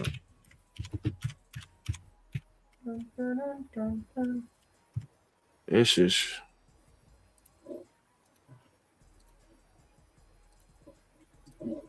Her and what's the girl that played the mother in the Sixth Sense, and she was also in Hereditary. She a great actor too. I forget her name. I know who you're talking about. Yes. Man, what, bro? Why they don't put my girl in no Andy Matichek? Why they don't put her in no more slashers, man? Bro, Hollywood is falling, bro. Like, I'm not gonna lie, on some real shit, I'm gonna tell you. But Jason, I said Jason. First off, Jason Ransom. But man, rest in peace, bro. Like that shit threw me off bad. Yeah. Like we just saw him in Black Phone 2, bro. Yep. Like Jason Ransom, bro. Like he's in Black Phone 2. He's in It Chapter 2. He plays older Eddie, bro. He lost his life yesterday, bro. That shit, I thought it was fake, man. I'm like, bro, what the hell? But that just shows you, man. Like all movies should decide you never know what no one's going through. He's from The Wire too. A show I used to watch called The Wire, bro. They say a lot of people say The Wire is the greatest. Man, that shit one of the best shows ever, bro. But yeah, that was the Grabber's brother, bro. Yeah, like, he was in It, bro. He was young. He was older, Eddie, bro. Man, that shit crazy. I thought that shit was fake, man. I was like, let me look into it. I'm like, oh my god. You just never know, man. I want to say this, y'all. Like, I know we all be busy, man, but if you ever get time, man, check on your friends, man. Because my boy asked me one day at work. He said, Hassan, my boy Hassan, he said, hey Terry, man, is you really happy? Everything going good? I said, yeah. He said, because I heard that a lot of people that's real happy, they don't really be happy. And I said, yeah, you just never know what he was saying, because it do be like that. People put up a front and all that. So all I'm saying, y'all, is like, check on your friends, man. Like B said, you never know what people going through, especially during the holidays. It's a lot of people that don't want to celebrate the holidays because they thinking about they done lost everybody and stuff like that. You know what I mean? So what might be good to you might not be good to the next person. So check on your people, man. Nah, that's true what Terry said. In the same way that Jason lost his life, I lost a brother like that. But like I said, man, it just be the biggest shock when you see stuff like this. So if you know someone that's going through something, man, just step in and just kind of just tap in with them, man, because that threw me the hell off bad. So yeah, R.I.P. Jason Ransom. But yeah, man, horror just. It just right now, like what Adam said, back to what you were saying about Andy Matichek, it's like even names can't sell a movie. Like, and another thing is they don't want to pay no more, bro. That's what it is. Back in the day, they'll pay the fuck out of like a actor, like who is somebody that's a good actor, like Mia Goth. Boy, they'll pay the hell out of her, bro. Like Mia Goth, man, they ain't trying to pay nobody, but they want you to do the work. They trying to pay. What's the name of? Yeah. Now they want to bring her back. I would have said, man, if I was her, I would have said, hell no. Yeah. She probably got their ass like, yeah, if you want me back, you got to pay me boom, boom, boom. Yeah, like you gotta, when it comes down to like movies, they gotta understand movies make the world go around, bro. Same way music make the world go around. If it ain't think about life, y'all. Seriously, bro. Think about life without movies and fucking music. Man, this shit would be numb. I don't care what nobody talking about. You could take okay, say if somebody had something on the table offer where they say, okay, you got your social media life, movies and music. One gotta go. Which one you think I'm picking? Phone gotta go, bro. Fuck that phone, bro. Cause I'm not going to lie, bro. If you don't have music or movies, you gotta think, bro. Those are escapes. Like your phone don't help you escape. All your phone do is shit. Goddamn, more money, more problems. This is how you see goddamn bills. This is how you see bank accounts. Goddamn drama. All that. You gotta think when you put this motherfucker down and you turn that movie on. You a part of Haddonfield. You a part of Hawkins. You a part of Derry, Salem's Lot. You a part of all that shit. Like, you know what I'm saying? You a part of that world for an hour and 40 minutes or more. Man, bro, this like Christmas is a big thing right now. Imagine how much of us gonna be in Hawkins, bro. Yeah, man, fuck Christmas. Motherfucker get on a bus and you gotta think, bro. Like I'm dead ass serious, bro. People don't understand that, bro. And the world's starting to not understand how important movies is, bro. And that shit make me mad as fuck, bro. Because I was a kid that, like, okay, my son, right? My son, I always make it a point. Like, he has a tablet, right? But I always make it a point to, hey, put that tablet to the side. We about to watch a movie, bro. Like, this ain't finna be no fucking just tablet all day. Like, you, because when I was younger, I was on bikes. I was fucking playing football outside, hide and seek. I'm on a goddamn mission on a bike in the woods playing pirates or some shit. Like, bro, kids don't even ride bikes and shit no more, bro. Like, I don't even see kids riding bikes no more, bro. Like, the kids with the water guns, bro. Remember the yeah, water you guns? Oh, yeah. Like, you, man, back to that. You don't even see kids at the movies no more. Wow. Like, bro, back in the day, oh my God, Karate Kid came out with Jaden Smith. To the movies. Bro, come on, bro. When I was younger, I swear to God, listen to me, bro. I wish I could have that shit in a bottle and I could show it to y'all. When that fucking when the first Conjuring came out in the theaters, bro, it was so packed. Motherfuckers was sitting on the steps. You know them steps that you gotta walk down when you sitting at the back. Yep. You know what I'm saying? Like, bro, and then you walking down the steps, and it's people sitting on the steps because they done snuck in the theater and they bent down watching the Conjuring, and it's packed as fuck. They don't even do this no more. Back in the day, if it's too many people to a seat or a motherfucker being loud, they hit the flashlight on your ass. Yep. Bro, be quiet, bro. They don't even do that. They really don't give a fuck about movies no more. They don't even care about the cutouts, bro.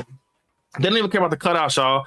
Back when I was younger, they'd do them here and there. Man, for a movie like, let me see, I'm trying to think, like, for Black Phone, they would have had a big ass phone cutout, like, or for a movie like Scream. I saw one. I will get Scream. Do got a cutout that's coming for Scream 7, but that's the only one. But you know what I'm saying? For Aunt Gladys, they would have had like a big ass cutout of her. You could take a picture. They don't even do that. They just put a fucking banner on the wall, bro. Facts. Like, come on, bro. Y'all don't even make the movies feel lit no more, bro. Shit be costing too much money, bro. Man, man. Even if a motherfucker wants some food, man, and B already know, y'all. B know I love food, but man, motherfucker be penny pinching at the theater. Like, bro, that shit be too high. It's like, bro. Man, they be charging hella money for shit you can get at the Dollar Tree. I said, golly. I'm not gonna lie. Like, for Stranger Things, so I looked on the map. Every seat is sold out. Every motherfucking seat is sold out for Stranger Things. Not a seat in sight. I'm telling you, bro. That's gonna be such a good experience. I'm so excited for that, bro. Because it's a sold out theater for Stranger, my favorite show. So I'm gonna try I hope I'm in there with fucking nerds. I'm in there with people that I'll go, hey, to the future person that's sitting next to me besides Monica, I hope motherfucker don't be mad to the Ace. Like, man, do you see this shit? Do you fucking see this shit, bro? I'm right there with you, bro. Tap me. I don't care. I mean, at that point, I'm in there with a lot of Stranger Things fans, bro. I want people to be in that motherfucker where you see this fucking shit, bro. What the fuck are they doing? Like, I want to see that. I want to see people crying. I want to get a good theater experience, bro. Okay. Like, I want that shit to be shaking. Like, but last time I had that shit was for Halloween Kills, bro. Yep. That was the last time I had a nice ass, like, that Halloween. Damn. Was crazy when we all went to see Halloween Kills. Man, I forget how many times we had seen it at that point. Bro, I saw that shit like 7 times, but the very first time that I seen it, like opening night, man, that shit was rocking. It was like 2007 rocking in the theater. Like, even 2018 was punching. Like, it was hella people in there. But Kills, for some reason, man, that night was, bro, like, it legit looked like a fucking like a stadium baseball game was like about to happen. Like, you ever seen that the Reds, they about to play, and there's people just going in for Halloween. That's why I said he the GOAT. I'm literally getting out the fucking car. It's kids, like, not kids, it's teenagers with blankets. It's families, bro. It's packed. And I went at the 8 o'clock one, bro. It's fucking packed. The concessions line to the fucking door, bro. Yeah. Like, Bro, you got to think the promotion for Kills was crazy because it wasn't just Halloween fans. It was people that had heard, okay, this Michael Myers, but in this movie, Michael on bullshit. This Halloween Kills. So Yeah, those it was fans too, man. That's why, man, I love Halloween 5 and all those, but Kills is my favorite because that's when Michael. Because, bro, I always say this, B. That's when Michael showed people. Because remember, it was that big debate about who got more kills between Michael and Jason. Man, once Kills came out, I ain't hear that debate no more, bro. No, I ain't gonna lie. That was so lit. I see Nightmare said 2017. That was packed too. I ain't gonna lie. I forgot about that one, Nightmare. That was packed as fuck. And that's when me and Monica was like, we was fairly like younger too. So it was, I remember it was people in 2017. It was packed. They had the little cups and shit. But for me, the one I remember most vividly was Kills, bro. Because it felt like a high school basketball game. Motherfuckers was in there talking to each other like, y'all remember the iconic lady behind me? Like, man, he need to go. I need to take him the fuck out. Like, bro, I'm gonna always remember her, bro. Yeah. Like, and Michael came back to life. I'm like, that. Her fault about ends. It's her fucking fault. She one of the fans where they said, all right, we got this. Killed Michael off because of her ass. That feeling, I wish I recorded that shit. Like, I wish I could see when he sat up and because no bullshit. I thought he was not dead, but I don't know what I thought. I'm like, damn, he's literally getting his ass kicked. And she in the back of us, you couldn't, bro, it's like she was fucking standing up, bro. It's like she was literally over me. And she was like, bro, hit that motherfucker, da-da-da. I'm like, Monica, I'm just looking. But boy, when that motherfucker got up and he cut bracket, bro, that shit started rocking. Like, buddy, everybody was like clapping, like, cause you had people that was there for Michael. Like, I'm like, that motherfucker, and he killed them and the music kicked up. I'm like, when the music kicked up, cause none ain't fucking with that. Like the music kind of be roaring, like that's up there with the Stranger Things in my living room. Like, that because Stranger Things when they had the ending of the piggyback episode when Hopper had the sword, that was rocking in my living room. But Halloween Kills is up there with that in the theater. Like, when, bro, I'm not gonna lie, bro.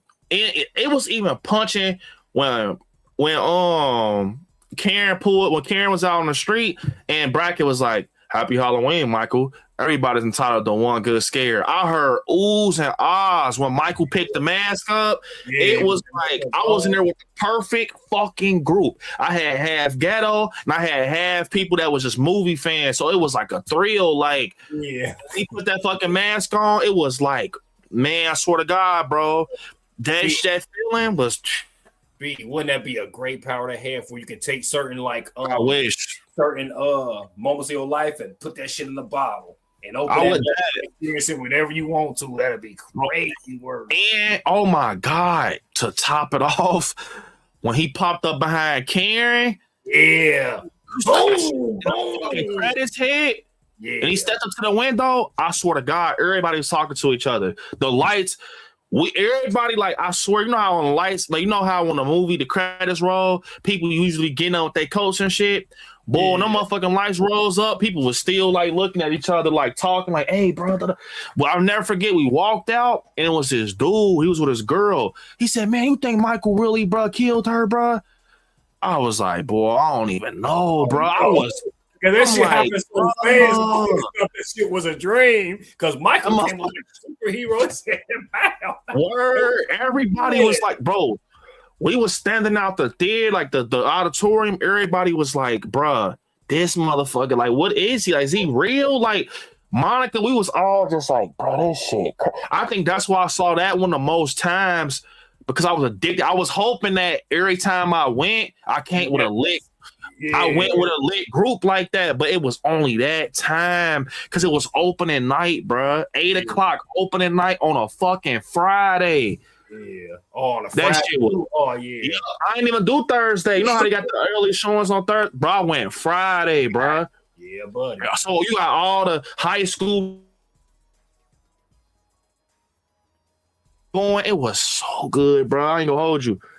It was packed in. It was in, the Cinemark that I'll be going to, some of the auditoriums got the small little screen. Then some got that wide ass screen with hella rows. They show Halloween Kills and one with the wide screen. Yeah. Like that long ass screen. Like it wasn't IMAX or not. I think was it IMAX? I don't know. But with the theater I go to, they got little auditoriums that's kind of like for the shitty movies, and then they got ones for the big releases. Like Halloween, man, it was packed. Every seat was gone. Yeah. I think my favorite reaction from B, like once we got out of the theater, was when we seen Immaculate. Man, y'all, we got outside the theater. We walked out of the theater, right? Walking to the car. B just had a look on his face like She smashed it. Fucking out there watch look like, yeah, like, man, what the fuck? Because I guess he wasn't expecting to be as like to turn out that way at the end, like it did. It was almost like a shock. He like, man, what the fuck just happened? It threw me off. I didn't think Cindy Sweeney was going that far, but yeah, that and then the ending, what she did with the man, that shit was crazy. Yeah, the Lord of the Rings trilogy was my best experience at the movies. I never seen a Lord of the Rings movie, but I know Cameron and them, they done seen all of that shit. Harry Potter, so I know them was lit. But I'm gonna tell you another one that was crazy that I experienced, Adam. Avengers Endgame. Endgame, boy. Bro, God, that shit was crazy. Avengers Endgame was crazy. Oh, yeah. What's another one? Nah, Nightmare said It 2017 was crazy too. But I ain't gonna lie. Nothing ain't gonna top Halloween. Maybe Stranger Things gonna be the one to top it. I'll let y'all know. But Halloween, that motherfucking Halloween Kills, all the way from that moment, it was Halloween night. You were in your sister's bedroom.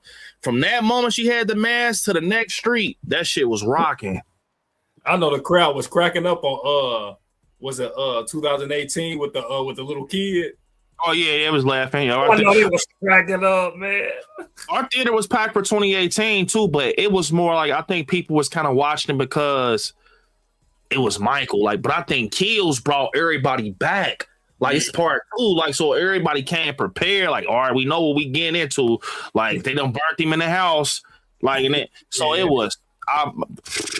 That was so good, bro. How did the crowd react when he came out for the firefighters when he stepped out of that building? Like, I remember hearing when he came out. I don't remember hearing shit, but I do remember when he was doing all that shit, like picking people up with the oh, God damn, like hearing the hell of goddams because hearing hey, I do remember. Hey, you remember when Michael had the dude on the counter and he was like, and he was stabbing him with the knife. Yeah. I remember hearing a motherfucker behind him like, damn, what the fuck? He a pincushion, like, cause you know that scene was quiet. Like it was like some dude behind was like, damn, what the fuck? He a pincushion. And then Michael walked out like, bro, it ain't nothing. I'm telling you, it's nothing like experiencing Halloween in theaters, bro. It ain't nothing like experiencing that boy Michael. That's why I said, bro, don't even do the TV show. Michael run. He's the king of the theater when it comes to horror, bro. He bringing everybody out. I ain't go, and the reason I'm saying is because I seen it firsthand. Art the Clown ain't do it. Jason ain't do it. Freddy ain't do it. I'm not gonna lie, bro. They ain't do it, and I not genuinely love Art the Clown. It's a different essence with Michael Myers, bro. He bringing out he bringing out the barbers. He bringing out the hairstylists, the tap mans with their wives and their kids. He bringing them. That's the type of party Michael got. Like he bringing out motherfuckers from the barbecue. Like he bring out grandma. My grandma didn't even go to the theater. He brought my grandma to the theater. Only Michael Myers could do that, bro. He brought my granny to the theater, bro, on an opening night. Damn. Come on, bro. Only Michael could do that, bro. That's why I said they need to stop trying to bite off more than they could chew and just keep him in the theaters. Michael time. Let Scream and them had a time. Let Ghostface and them had a time right now, bro. Let them have a time. Everybody go had a moment. You had a moment. But when that motherfucker Mike, you hear that theme song and that breathing kick up, everybody know what time it is, bro. It's just certain characters and certain shit and certain genres where motherfuckers shift out the way of it. Like Grand Theft Auto 6, motherfuckers move out the way just in case. Yeah. Yup, that's how it is with Michael. Don't release shit around him. Like, do not release shit around no Michael Myers movie, bro. Just push your shit back. Cause I'm telling you. But I ain't gonna lie though. Terrifier too. boy Arthur Clown here.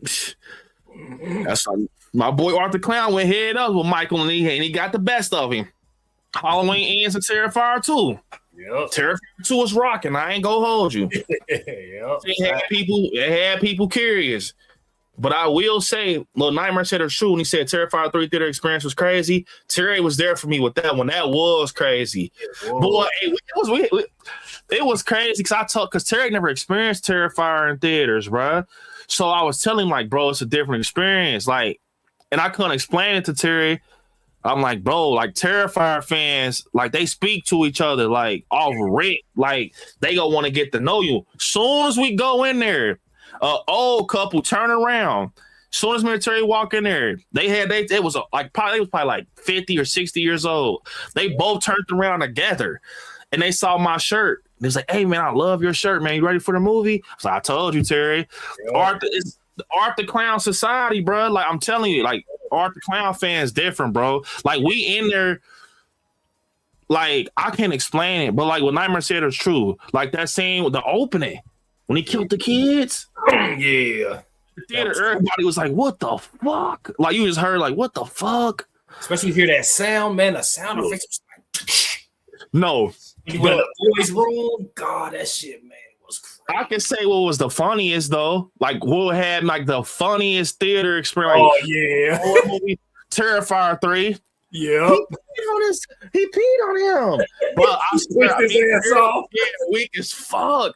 He said Maurice Jackson brought whole theater was getting weak as fuck, bro. Yeah, because it was a black man on the ID. He threw that motherfucker on that was I ain't gonna hold you, bro. And he pushed the y'all's hands out the way like I'm so glad. Santa. I went in theaters, bro, not knowing shit. I mean, I had my speculation from Terrifier 3. I did not know it was gonna be a scene like that, bro. So that's why I'm glad, like, because it threw me off so bad, bro. When Maurice Jackson and he was like, he peed on him with Clint Howard and shit, and he pulled the pow pow out, man. Bro. I literally lost it, bro. Like, I don't know why I was laughing when he was blicking him, and I was laughing at the chainsaw scene. I wasn't laughing, but it was. Oh, look, y'all, I'm weird, bro. I was laughing at looking at like the chains, like so. When the chainsaw scene was happening, you know it was like in a bright bathroom, so you could see everybody's reactions and shit. Like, if you look around, Terry was like, oh. Like everybody, like the old couple, everybody was like, "What the fuck?" And he's like, bro, I'm just looking around. Everybody's face was just like, "What the fuck?" Like I just had to look at that scene. Like, you know, it was crazy. I knew that was gonna be the like big kill scene because you could tell how they set it up. Like once he had the chainsaw, I'm like, "Oh, here it come." And then in the bathroom, I'm like, "Oh my fucking!" But I didn't know he was gonna take it up his ass. Remember, I said it on stream. You're like, "Man, Terry was right." Yeah, I said, Terry, you was right. I said, and I said, bro, I thought he was just go like, man, that motherfucker did. He hit the front and the back. Yeah, front too. Man, I know that shit hurt, bro. Bro, when we left out I remember leaving out the theater. We was just like, damn. Part 2 when he said, man, that's almost like you went. Yeah. Like, mirror, he was like, I'm gonna be honest though. I think Terrifier 4 gonna be the one theater experience wise, like how Halloween Kills it, because now he's solidified now.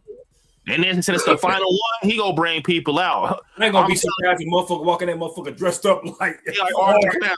I ain't gonna lie, boy. I'll leave. Motherfucker, I ain't sitting up there, motherfucker, just like Arthur Clown. I ain't gonna lie, that's hell no. Like, I ain't gonna lie, I don't know why I just wouldn't. Like, I sit in the theater, motherfucker dressed up like Michael before Art. I don't know why I just won't sit in the theater for motherfucker dressed up like Art the Clown, bro. Like Joker, I'm dipping, bro. Yeah. Like Joker, I'm out of that big man. Oh yeah, nah, hell nah, fuck that, no Joker. Oh, you know what's crazy? No weird shit. Like I don't even want to get into that, but when you remember the Joker movie came out, yeah, with Joaquin, I think his name Joaquin Phoenix or some shit like that. So Monica's grandmother is a big ass Joker fan, bro. That we went day one, opening night of that movie. It was so many police. I was like, I didn't even know what the fuck was going on. But then I thought about it. I'm like, oh, So I was genuinely confused. Like we went in this motherfucker's Joker, and Monica was like, "Damn, what the fuck?" So Grandma Kathy had to tell us, like, "You know why, right?" I'm like, "Damn, that shit be that bad." Like for bad, I'm like, "Damn, bro," but. It threw me off. They was like, "You can't bring no book bags in here." They was like Monica. I damn, I want to say they told you had to have clear purses, bro. Yeah, but I'm like, what the fuck? Because motherfuckers be weird. They be trying to recreate artist shit and like man, motherfuckers. Yeah, that's why I said back in the day, that type of shit wouldn't bother me. But now I ain't gonna lie, boy. Yeah, you come in there dressed like a I certain ain't go hell nah. Hell to the nah. I ain't go part 2.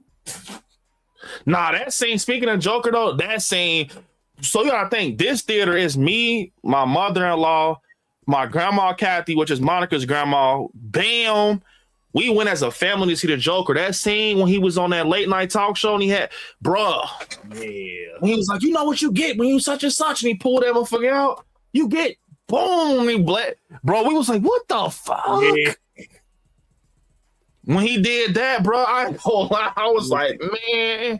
That's one of them crazy scenes of all time. So I like I said, it's some good theater, but I think Terrifier 4, though, is going to hold his ground because it's the final one. I think now, after seeing him be at Horror Nights and how long them lines can be, oh, my fuck, man. He brought the word out for Horror Nights. Oh, you know my favorite reaction from B in the theater, like watching a movie. It's when with Saul X. Oh, when dude had that shit. You was like, oh, B could hardly watch it. Yeah, nah, that shit looked like it was real. Yeah, that shit looked real. And the girl, man, because I knew she wasn't innocent enough, but bro, we thought she was gonna live. Yeah. Oh, fucked her ass up, man. Saul X was good, and then B was getting about to leave out, and then it said, "Not yet." The black dude got his ass. Yeah, that shit was funny. Man, we had some good ass theater experiences, man. Yup. And B had to go to the bathroom like after Halloween ends because he didn't know how to feel yet. Like me and Monty looked at him like, B, what you think? Like he like, man, I don't even know. That shit felt like a funeral. That's why I'm scared for Stranger Things, bruh. Because at first I was like, man, I'm gonna try to record my reaction at home, but y'all gotta understand, bruh. This my favorite show in the theaters. Man, hell nah, bruh. Like this Stranger Thing, you gotta think how the motherfucking needle drops about to hit in the theaters.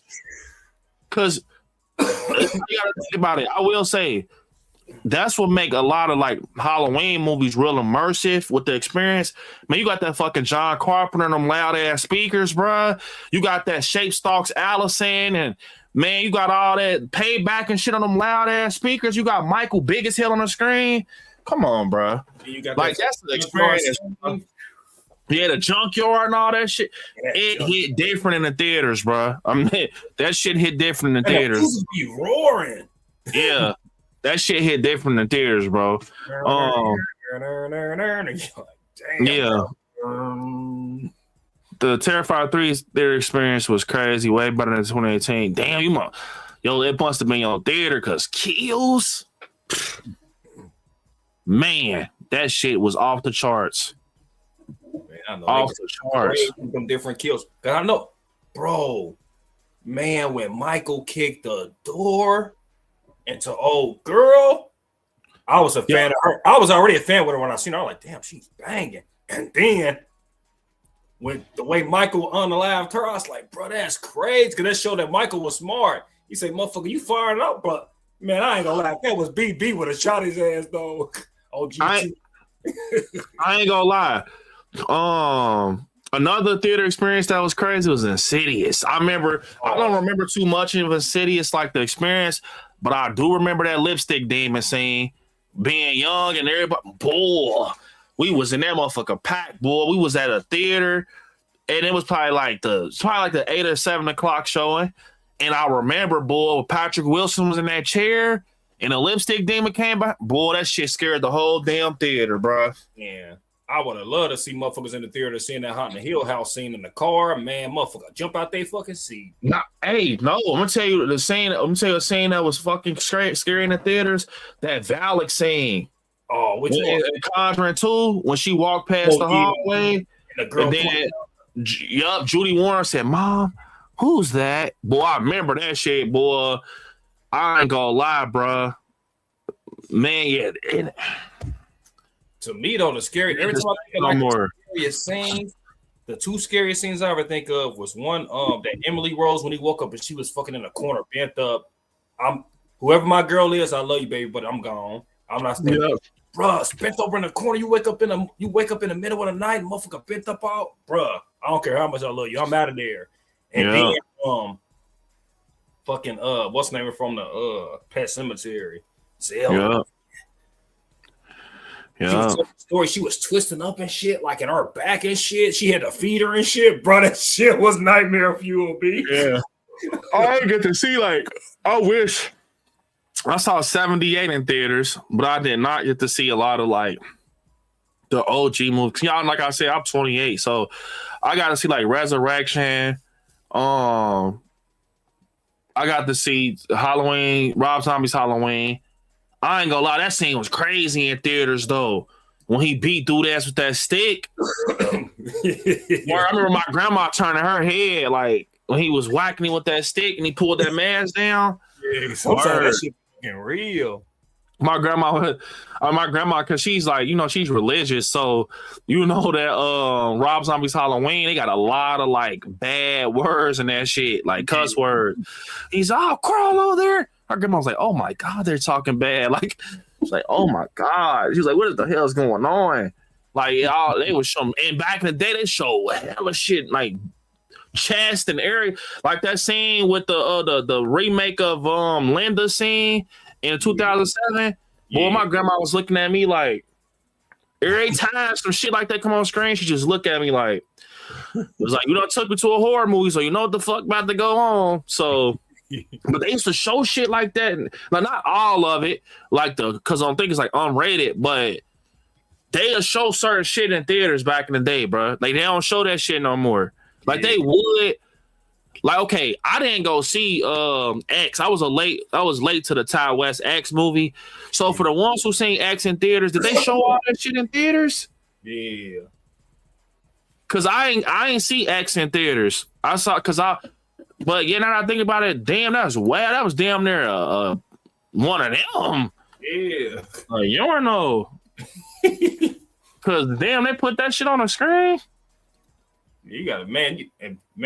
And that's why they like doing like the TV shows like Netflix and all that. Because Netflix and all that, man, they show all types of stuff in them shows. You got to be careful when you got your stuff in the room. Be like, yeah, but Terrifier 3 ain't show nothing though. They show like gore, but they ain't show like nothing that, you know what I mean, like that banging it out. Back in the day, they would have damn near showed like, I don't care for that type of shit, but they would have damn near showed like how the glass was blurred out with them in Terrifier 3. Man, they would have had that shit unblurred but cut at the bottom. Like, that's how movies used to operate back in the day. Like, cause I remember, bro, Rob Zombie shit, bro. I remember that scene, the Bob scene. It at least shows something. Cause I remember my grandma looking at me like, "The fuck you looking at that for?" Like, yeah, bro. Man, it'd be some shows that be too crazy, like Game of Thrones, P Valley, and all that, man. Shit. Yeah, wow. Motherfuckers be wild on them shows, bro. I ain't gonna lie, nigga. You gotta watch your kids when them shows come on, boy. Motherfuckers be doing man. Shit. Yeah. Hey, I went crazy. I ain't gonna lie. I wish Do y'all think Scream 7 is gonna be packed? Till said, nope. Hell no. Hell no. I'm gonna be honest. You might get a couple roles opening night, but compared to like Halloween and shit, hell nah. Yeah. Because packed is, what I mean by packed is, you know them little 2 first seats when you go in the, like soon as you go in the theaters, like 2 just by itself seats, and then it's all the other ones. If them ain't sat in, that shit ain't sold out. It ain't packed. It ain't a packed house. Yeah, I know B don't agree because I'm pretty sure B loved the second one, but the last one was my favorite with The Conjuring. I know Nightmare say he ain't fuck with it, but man, I fucked with the last one because it had the story development with it, and the fact that it was like the you know what B? You know what it was, B? I was already invested because you had already got me hip to that Smurl family. You know what I mean? Yeah, the Smurl family. So I was invested. I haven't watched videos on this shit. I'm like, man, this fucking story. Man, imagine going through that shit them people's going through. That should be too scary, bro. I ain't gonna lie. I will say, I think that was Nightmare who said that, but I forgot to say it. But for weapons, when he said he had a good time with weapons, so I was in weapons. It wasn't packed for me, but I had a good time for different reasons with weapons. Like, I remember being in a row by myself, and I went to go see weapons on the early side. It was like 12 in the afternoon. You know, I got me a little snack and went in there. But it was people in there, but everybody was spread it out. It was like a lot of single seaters. But I remember being in the theater, and I'm gonna tell you, Nightmare, bro, that scene with Austin Abrams, with James, the guy on drugs. Oh my, bro, I was in tears, bro. If a motherfucker would have came, they would have thought I was losing my mind, bro. I was in funeral tears, laughing at that shit, bro. When he was looking in the cars and shit, bro. Yeah, man. Mom, I just need the money, like that, bro. You know how they did weapons and chapters. Yeah, James' whole chapter, bro, I was in tears. Like, from him saying the police, I thought I told you I should stay from over here. And he stabbed him with the needles and shit. Bro, weapons was like a big ass like fever dream. Like, now that I think about it, like, when I watched that shit in theaters, I swear, bro, it was like a big ass fever dream. I'm just seeing, because you gotta think, I went in here by myself, right? And I went there by myself. I didn't know what the hell it was about. So I'm watching it unravel by myself with like 8 other people in separate seats. And I'm just like, man, what the fuck is going on? Like, and I'm trying to figure out why these kids running out like this with their arms. And we see like Mrs. Gandy, this teacher and shit. I'm like, bro, what the fuck is, we still ain't getting no reveal. And then we get that scene with the principal, bro. Yeah. And you remember you see Aunt Gladys, she walks to the office and you see her like blurry through the window, and then she hit that corner. Yeah. And she reached out for that handshake. I said, oh my fucking God. Yep. But at that moment, they didn't tell us that she was the villain. They didn't tell us. Let me tell you why they didn't tell us. Because they just had to show us. The moment you seen her gums and shit, and you seen like her teeth and her hair, I'm like, yeah, she the villain. This motherfucker is the villain. Like, I don't give a fuck. Nobody talking about it was too over exaggerated with the lipstick and shit. I'm like, she's the villain. And I knew, bro, in the theater, I'm gonna tell you what scene hit different. 2 scenes from Weapons. When she's in the principal's office and she looked down at his little ribbons, his achievements, and they show like it's like damn, like a cameraman got on the floor and she was under Aunt Gladys with the camera. So when she turned around and looked down, she looked big as fuck. Like that. That scene was crazy in the theaters for Weapons.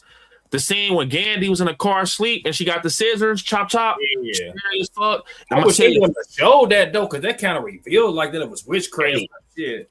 I'm gonna tell you what almost made me shit the bed though. I'm gonna tell you what almost made me shit the bed. On God, like I like look like real lie. Like I went from having my legs laid out on the you know how the chairs lay back, they recline. I went from having my shit like this to like I had to get on the side, boy, because that shit was like. Bro, when Miss Gandy was in her bed and she looked up on the ceiling and she's like, bro, that you know some shit scary when you gotta look around. Like I had to look around. That was I swear on my whole life. Talk to your mama. That scene is up there with the Bathsheba scene. That scene is up there with that motherfucking Zelda. That scene is up there with that lipstick dame and shit, bro. Aunt Gladys got that scene, bro. That scene. Then look, what made it was like putting ketchup and mustard on your hot dog. That scene on the ceiling was the ketchup, and the mustard was the one with I forget the guy name, but the dad, and he looked under the cover. Yeah. And she was laying right there. I'm like, oh, they fucking us up with this on my mama. Weapons fucking us up bad. Man, they bro. do look dirty. Motherfucker forgot about that part when the father went down the steps.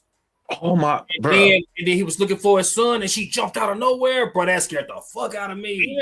Yeah. And when James was in that, remember when James was in the woods and he saw Aunt Gladys and she was like, "This, hell no, y'all." That's what I be saying, bro. Lie, bro. That's a different type of scary though. When the way the camera shot when he fucking stabbed, what's to do his fucking that motherfucker said, yeah, I said, God. Yup. Weapons was like a big ass fever dream watching that in theaters by myself. And I'm like, man, what the hell? Shit, and then the mom and dad got up and started walking to. Man, Weapons, I ain't gonna lie, boy. What boy, that movie, I'm telling you, bro, like it was that shit was so good. Bro, I just got the whatchamacallit. I don't even fucking buy DVD. Yeah, Weapons was crazy, man. I don't even buy DVDs, bro.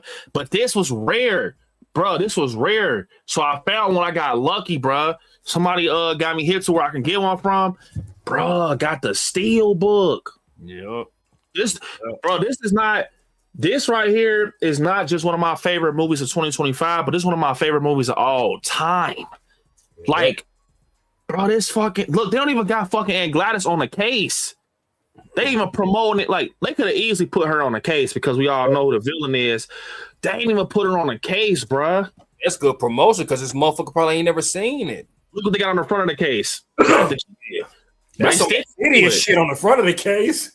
Man, I ain't gonna lie, Bro, B, how was it in the theaters when they looked up and the kid was at the table and he put his hand on that table, motherfuckers flew back? Bruh. Wait, which part? Oh, you talking about when he looked his head up?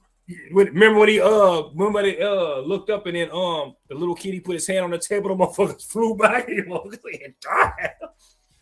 Wait, what part was that? On Insidious when he was in the bed, I think they was trying to find out where he was at, writing on the paper and shit. Oh, I can't remember that, bro. But a lot of that shit is a blur. Like I remember, like just like highlights. I remember like the lipstick demon shit because it was engraved in my mind. Like for example, like that scene from Weapons. I remember when I'm 60 when Gladys was Gandhi was in the bed and she looked at the ceiling. I'm gonna remember that shit till I'm 60 years old, bro. That shit was legit, man. Yeah, that shit was nightmare fuel. Hell yeah. Even dude woke up and he's like, man, what the fuck? I'm like, bruh. Yup. Man, when dude got hit by that car. Yeah, Weapons was crazy. That was probably like that. That's one of the most craziest horror movies, bro. Like I don't care. People just like you gotta watch that shit, bro. Even bro, it was so weird. And after this, y'all, we could watch a little bit of the paranormal video. We could watch a fan film because we've been on long as hell, low key. But when probably like 2 months ago, it was on HBO Max, and I was watching it, and Monica had woke up. It was like 2 a.m, and she couldn't sleep, so she was just over there quiet. I'm like, damn, she's sleep because sometimes Monica fall asleep like this, but I'm like, damn, she sleep. But I look over, I'm like, let me look over because this motherfucker been like that for a minute.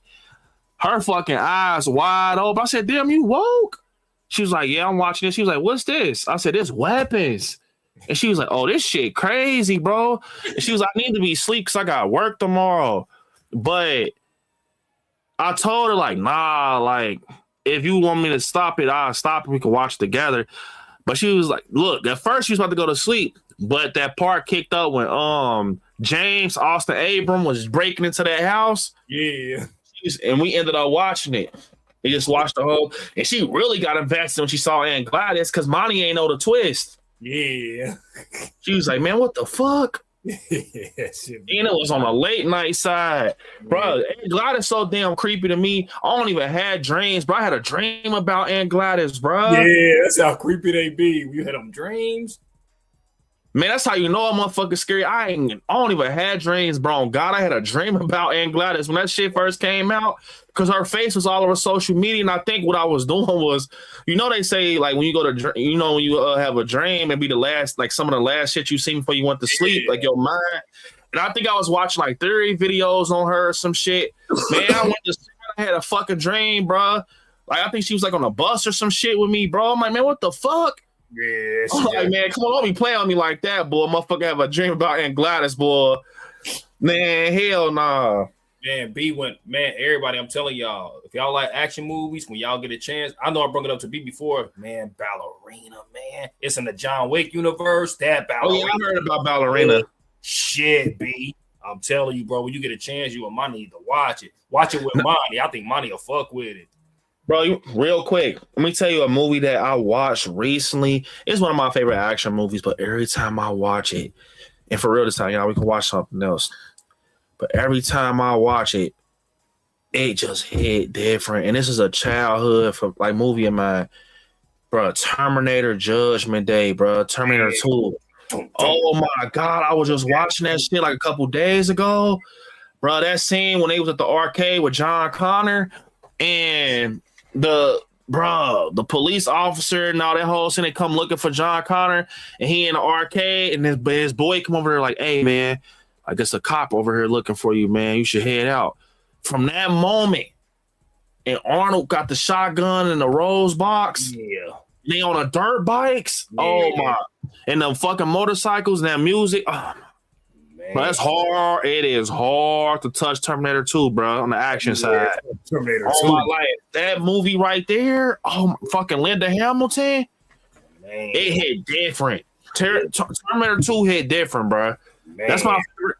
Terminator 2 is my favorite, like damn near like action movie of all time. Like, yeah. Like Halloween is my favorite horror movie, but Terminator 2. Yeah. I don't fight people too when they say the first Terminator is like a slasher to them. Like, I don't fight people when they say that because Arnold was operating different. But my grandma, she's not just my grandma used to have a big crush on Arnold Schwarzenegger. Like that's why I know about all his movies, like Sylvester Stallone. Arnold Schwarzenegger. What's his name? She had a crush. What's his name? Jean-Claude Van Damme. Jean-Claude. What about Steven Seagal? I think she watched Steven Seagal. Wait, so Jean-Claude Van Damme is a dude from Kickboxer, ain't it? Yeah. He always splits his shit. Blood sport. So besides horror, my grandma used to, my grandma is a movie fanatic. Do you hear me, bro? Like, bro, she put me on a Bruce Lee. Grandma was popping in Bruce Lee for their grandkid? Like, I'm watching Fist of Fury, fucking all this shit, The Last Dragon, Bruce Leroy. But bro, like, that's why I was saying, bro, when I was 10 years old, I was damn near 30 already. Like, I'm watching Kickboxer with Tom Poe and shit with the ponytail. Yeah. Me in school kicking motherfuckers while we playing dodgeball and shit. Like, nah, real talk though. Like, my grandma was obsessed with Arnold. So, like, Jingle All the Way, I just watched that Christmas movie with Turbo Man. I still want a Turbo Man. But what's enough? She used to love. It's called Total Recall. Y'all know what Total Recall is.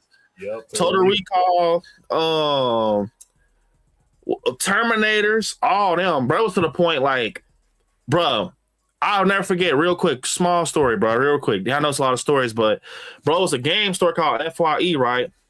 And it was I think, was it Grand Theft Auto or was it True Crime? I think it was True Crime. So I wanted True Crime, but for some reason, the dude at the fucking desk told my grandma, like, he was like, this is for like adults or some shit. But at the time, they had a Terminator game out. It was a Terminator game I seen on the show. And this Terminator game, I can't remember too much of it, but it was a first person Terminator game. I remember that. Oh no, matter of fact, it wasn't the first person. I had the first person one at a time, but the one I got was third person. You could see Arnold. You could see him with the jacket and shit on with the motorcycle. My grandma told me to put that True Crime shit back. And I'll never forget. I'm like, all right, I'm gonna try to I just want a new game, bro. It's the weekend. I just want a new game. So I picked up Terminator, bro. And guess what she said? She was like, that's Terminator. She saw that endoskeleton on the front. I think it was either the because there's two of them. One had endoskeleton on the front. The other one had Arnold with the glasses on the front. I don't remember, but I remember she knew that shit said Terminator. She copped that shit. That's how much she loved Arnold, bro. But she just wasn't finna give me True Crime. But you got me this shit. But that Terminator was live as fuck. It had the girl on there so I think it was the first one. It had the girl with the red suit, with the maroon suit, with the blonde hair. You had to fight her. Yeah. I had that shit on Xbox, bro. Like, good shit. Hell yeah. I used to love that game. And then the point, the spaceship thing, the little robot ships came out. You had to get the machine gun. I missed them days, bro. Like when I was a kid, bro. Like, that's what I be saying, man. The game, like, man, bro, it's a game called the Callisto Protocol. I stopped playing it. You will save, but then you will lose to the monsters, and bro, it don't even take you back to where you saved at. the save. Damn. I'm like, how you make a game and a save point don't even work? I said, bro, I stopped playing that bullshit. It was all right, but man, how you don't? Let me see. Hey, man. Let me see if I can Oh man, show y'all the game. It's called Terminator. y'all know on Raid Shadow Legends they got the Ninja Turtles on there, boy. We got all 4 of the turtles together, boy. They be kicking some ass, boy.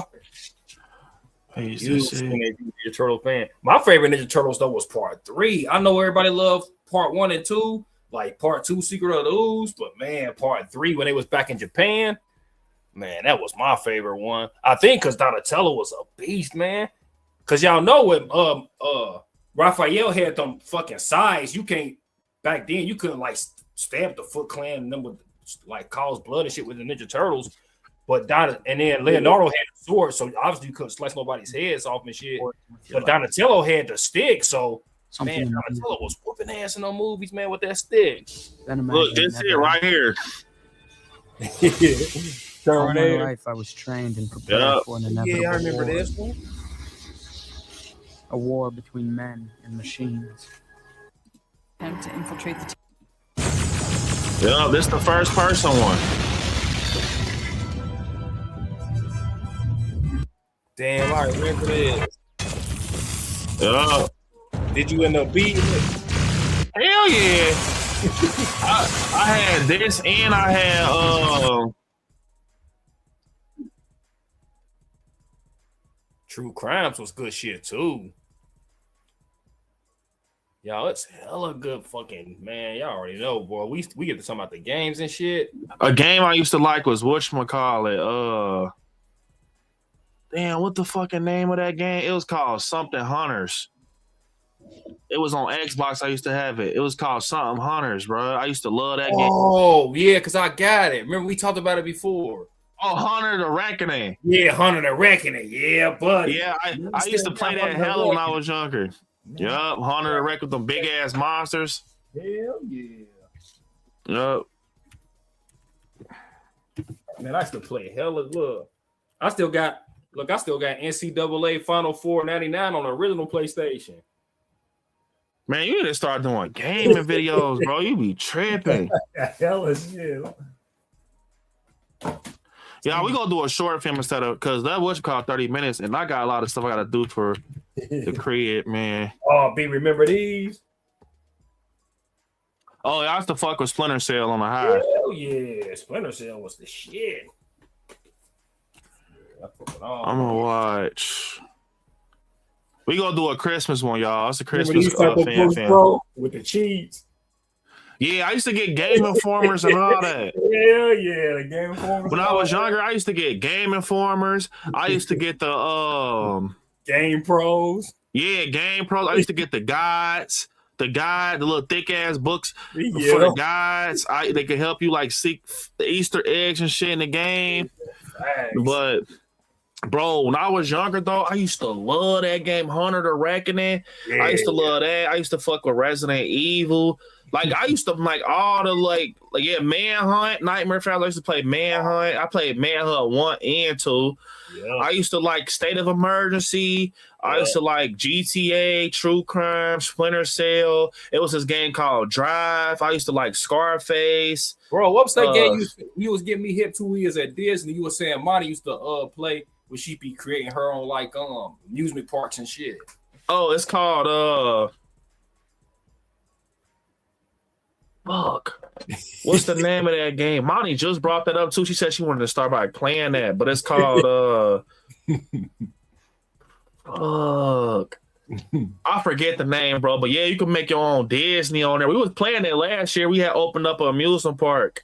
Yeah. But yeah, I used to play hella games. Bully, San True Andreas Crime. life. Yeah, San Andreas. That's my favorite GTA. Oh, motherfuckers people are going to work it out. You been doing all this shit in the game. Motherfuckers saying, man, fuck that real life. I'm playing the game.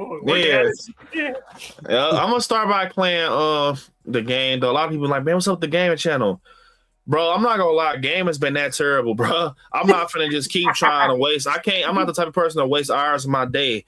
Like gaming ain't that big right now to be doing like videos. Like only thing I think if you're doing a gaming channel, only thing that could work is some shit where you doing like game hunting for OG games. Yup, fact. You know what I'm saying? Like when you going like how Terry just showed that old school game, like I think that's so interesting, like because it unlocks a memory, bro. Like Yeah. Silent Hill, like seeing like the old games used to play back in the day, bro. Like you start to see that them still exist in the world, bro. It's cool as fuck. Wait, so Terry, do you know about the world? I'm gonna show you this real quick. It's the world most expensive game. Do you, boy? I ain't gonna lie, bro. If you got this, buddy, you $1,000 richer. Nah, for real, I'm about to show it to you. They sell my one game selling for a lot of money too. I'm like, I ain't never selling my game. My Operation Darkness. Yeah, look. They be selling Operation Darkness for a lot, but I ain't never selling it. Nah, if you got this, you better go pawn that shit right now. What game is that? It's called Cool Wine. Do you got this? Probably. Now they say Cool Wine. Cool Wine. Hey, if anybody got this game in the chat, boy, I about to run to eBay, boy. Don't motherfucker. So I remember I've been telling y'all that I've been watching this dude. He been putting me on the games. Bruh, it's this game right here that people will literally, they'll be unalive for this, bruh. Like, dude was walking in the convention with this. It was so many people trying to buy this from him, bruh. It wasn't even funny, bruh. Like, they were trying to, hey, they was like, hey, bro, I will give you 60 fucking 20 games for this. You could pick any 20 games. He wasn't giving it up. Only game he said he'll trade for this is Resident Evil Gaiden on Game Boy. Damn. Yo, this motherfucker $1,000. Look, bro, they get up. Look how much motherfucker selling this one for. $4,000. 40 people watching. Damn. Boy, you know what I'm gonna do? I'm gonna go down to my motherfucking grandma's house. And I'm gonna see if I got that. I don't remember ever having that, but I had hella games. Hold up, y'all. Y'all know what's some free game? And I know Russ know this. A lot of people know this. When it comes to video games, say for like PlayStation 4, PlayStation 5, I'll just put it this way. Let's say, for instance, y'all, the PlayStation 6 come out, right? Free game. When the PlayStation 6 come out, anytime a horror game, no matter how corny the horror game might be, when the PlayStation 6 come out, make sure you cop that horror game. I ain't talking about now. If it's some $80 shit or something like that, I can see motherfuckers not wanting to get it. But make sure at a point you start writing down every horror game that come out, because eventually those horror games become rare. And then in the future, if you want to sell that motherfucker later on, you can sell it. Now, tell me if I'm wrong, Russ. Russ know that to be true. Them horror games, as time go on, they get lesser and lesser in production. Man, motherfuckers start looking for them older horror games or them unique horror games. Not like the Resident Evils and shit like that, but like more unique horror games. Yeah, definitely, Russ. It's hella horror games that, bruh. Hey, Russ. I'm telling you, bro. Control. Let me tell y'all. If y'all never played Control, man, that's one of my favorite games of all time, bro. Control. Did you see they coming out with a Control too? Yeah, bro. Man, B, you know what I loved about Control 2? It was already live, bro. They did the tie-in with Alan Wake. Yeah. Boy, tell you, Alan Wake and Control, that was crazy work. But ain't that true, B? Like horror movies, not horror movies, horror games, they, as time go on, like say for instance, when the PlayStation 6 come out and it's like a unique horror game, horror games, because as time go on, those motherfuckers start becoming like wanting more. Them the rarest games, the horror games, like Resident Evil. I ain't gonna lie, I'm gonna try to look at a convention. I'm gonna see if they got like a game convention in Cincinnati, because dude be making me want to go to the gaming convention. I just want to go to see, like, because like I said, I never knew a game could get that expensive. Like, so now now that I know that game is like $4,000, so if I go to like a flea market or something, which I know them motherfuckers already they will look on eBay, but I don't even care to have it genuinely though, like on some real shit. I just want to see it. Like, you know how it makes you curious, like, damn, that game really exists? That shit $4,000. Like back in the day, that shit probably be like $10 at Value City, you know, drop being like. You know what the game was, B, before a lot of people started getting too hip to it? Man, a lot of people used to go to the Goodwills. Man, you could go to the Goodwills, get them Orthodox DVDs and shit for $2. Man, motherfuckers online for hella money. Motherfuckers too hip to it now. Now you going to motherfucking Goodwills. Should be bone dry. All you're going to find is the motherfucking NFL 2K1s and shit like that. It'd be hella sports games. Like that. Hey, you know what's crazy? I was thinking about starting to do stuff like that because I like the thrill of that. Like next year, I was thinking about starting, you know, the flea markets we go to because they be having some shit. But I'm not taking this big ass camera, bro. I'm just not doing it. But if I get that DG, I'm gonna definitely start doing like flea market videos because they be having some live like horror shit, like little OG. Like one time I went, they had the David from Lost Boys NECA. They had the Michael Myers 2-pack, the Evil pack, the NECA with the baby the baby Michael and the older Michael. They got some shit, bro. Yeah. Like I'm gonna start like if I get the other camera, bro. Bro, remember we was at the flea market? They had the big ass Jill Valentine Resident Evil 3 poster. Man, I was gonna get that big. Nah, it was like the cutout. Yeah. Oh, I wanted to get that motherfucker. It was hella money. I'm like, fuck that. Yeah. Resident Evil 3 Nemesis. Bro, you ever play Resident Evil 3 Nemesis? The OG? Yeah. Man, when Nemesis be busting through the wall and shit in the police office, boy, that shit was, man, Resident Evil 3, my favorite Resident Evil of all time, boy.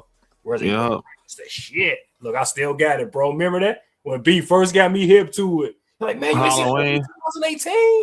We was at FYE. Yeah. So we gonna watch this, y'all. We gonna watch it's a Christmas horror movie. He look creepy as hell. So it's called Claws. So we go watch this. It came out 5 days ago, and we go watch this, y'all. Let's see what they talking about with this. Damn, this shit. Let's see.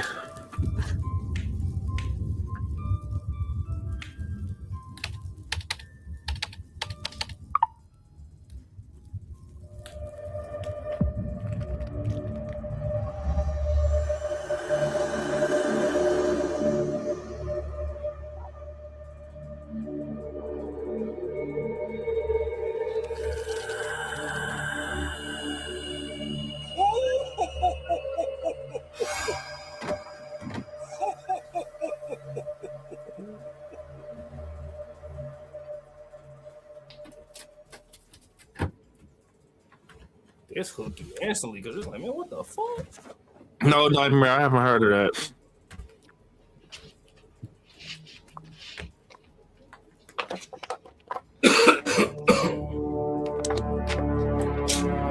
Turn this shit off, boy.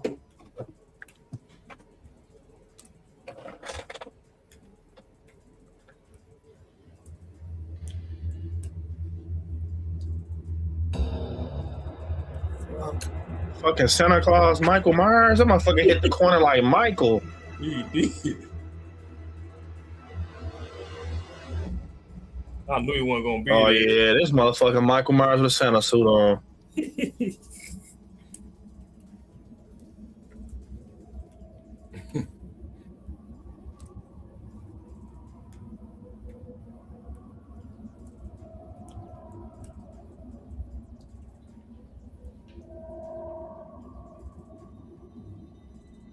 Say Merry Christmas. Ain't no way I'm picking that motherfucker up, B. Nah, hell no. I ain't picking that shit up.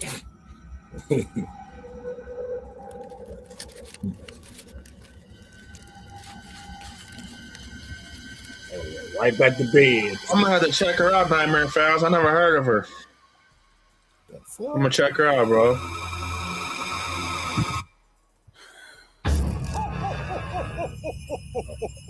Oh, oh. Yeah, that shit crazy.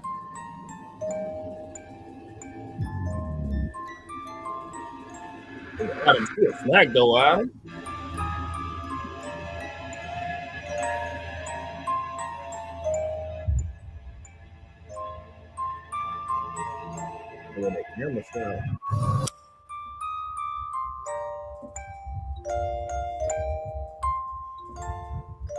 It's color grading, bro.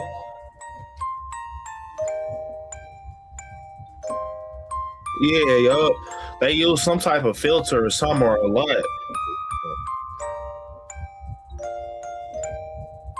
So color grading and filter is just different types of ways to do it. Matter of fact, erase the word filter. People in movies don't use filters. They use it's called LUTs.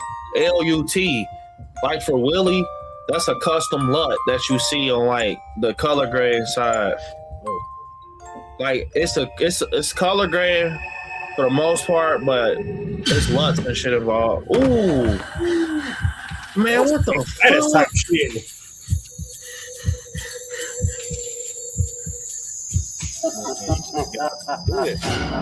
How they make fucking Santa scary, man? What the fuck? Well, if a kid watch this, they'll be scared as hell. Man, if a kid watch this, bro, That's gonna fuck their life up. I want their show no kid this shit. Come out for their gifts.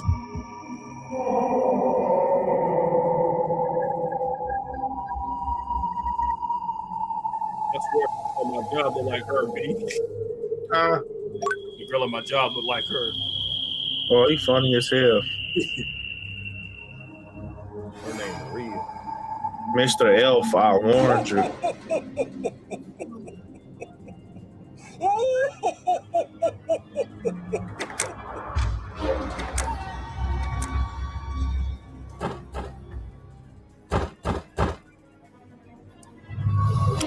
You gotta stand me in the house.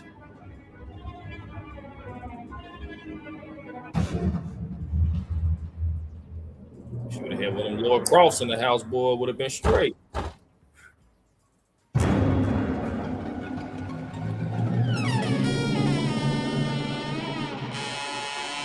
Man, B, I ain't gonna lie, I like the way this shot. Yeah.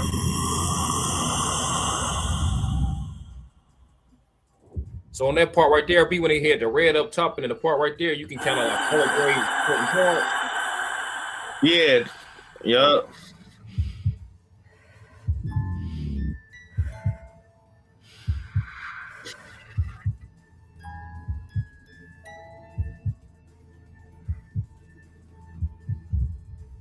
That's pretty neat how you can color grade different parts like that. Yeah, especially with Adobe Premiere or DaVinci. They let you you can select what parts you wanna. Oh, okay. Damn, I didn't know that. That's neat.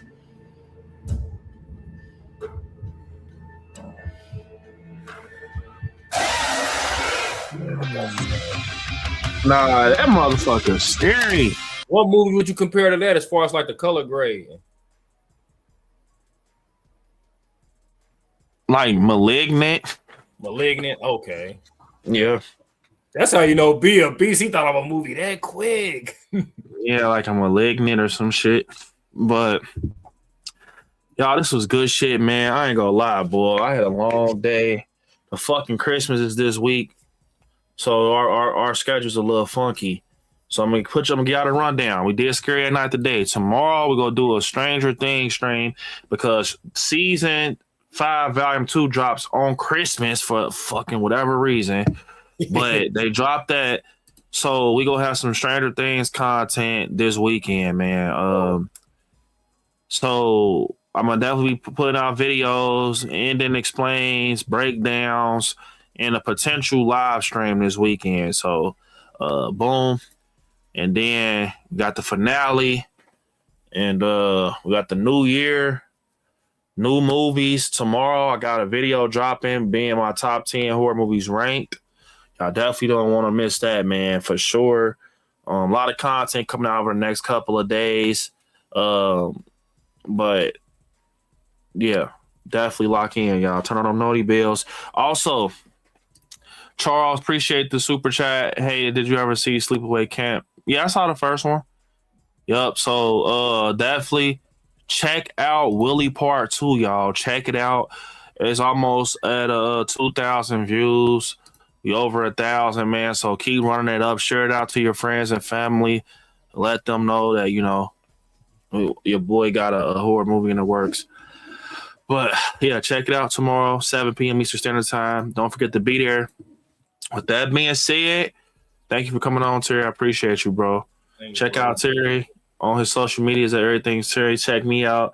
I like Scary on every platform. Tomorrow, bro, gonna be Yup. Appreciate the moderators. Appreciate the donators. Appreciate the Scary fam, channel members, and patrons. Thank y'all so much. With that being said, I want y'all to watch some horror movies. Stay scary out there. I'm going to see y'all tomorrow at 7. Good night, guys. Peace, y'all.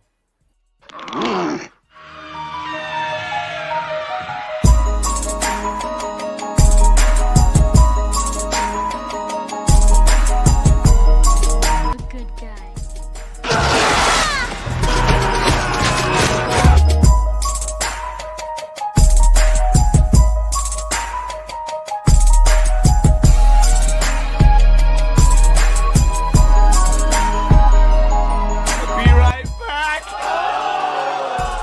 What's the boogeyman?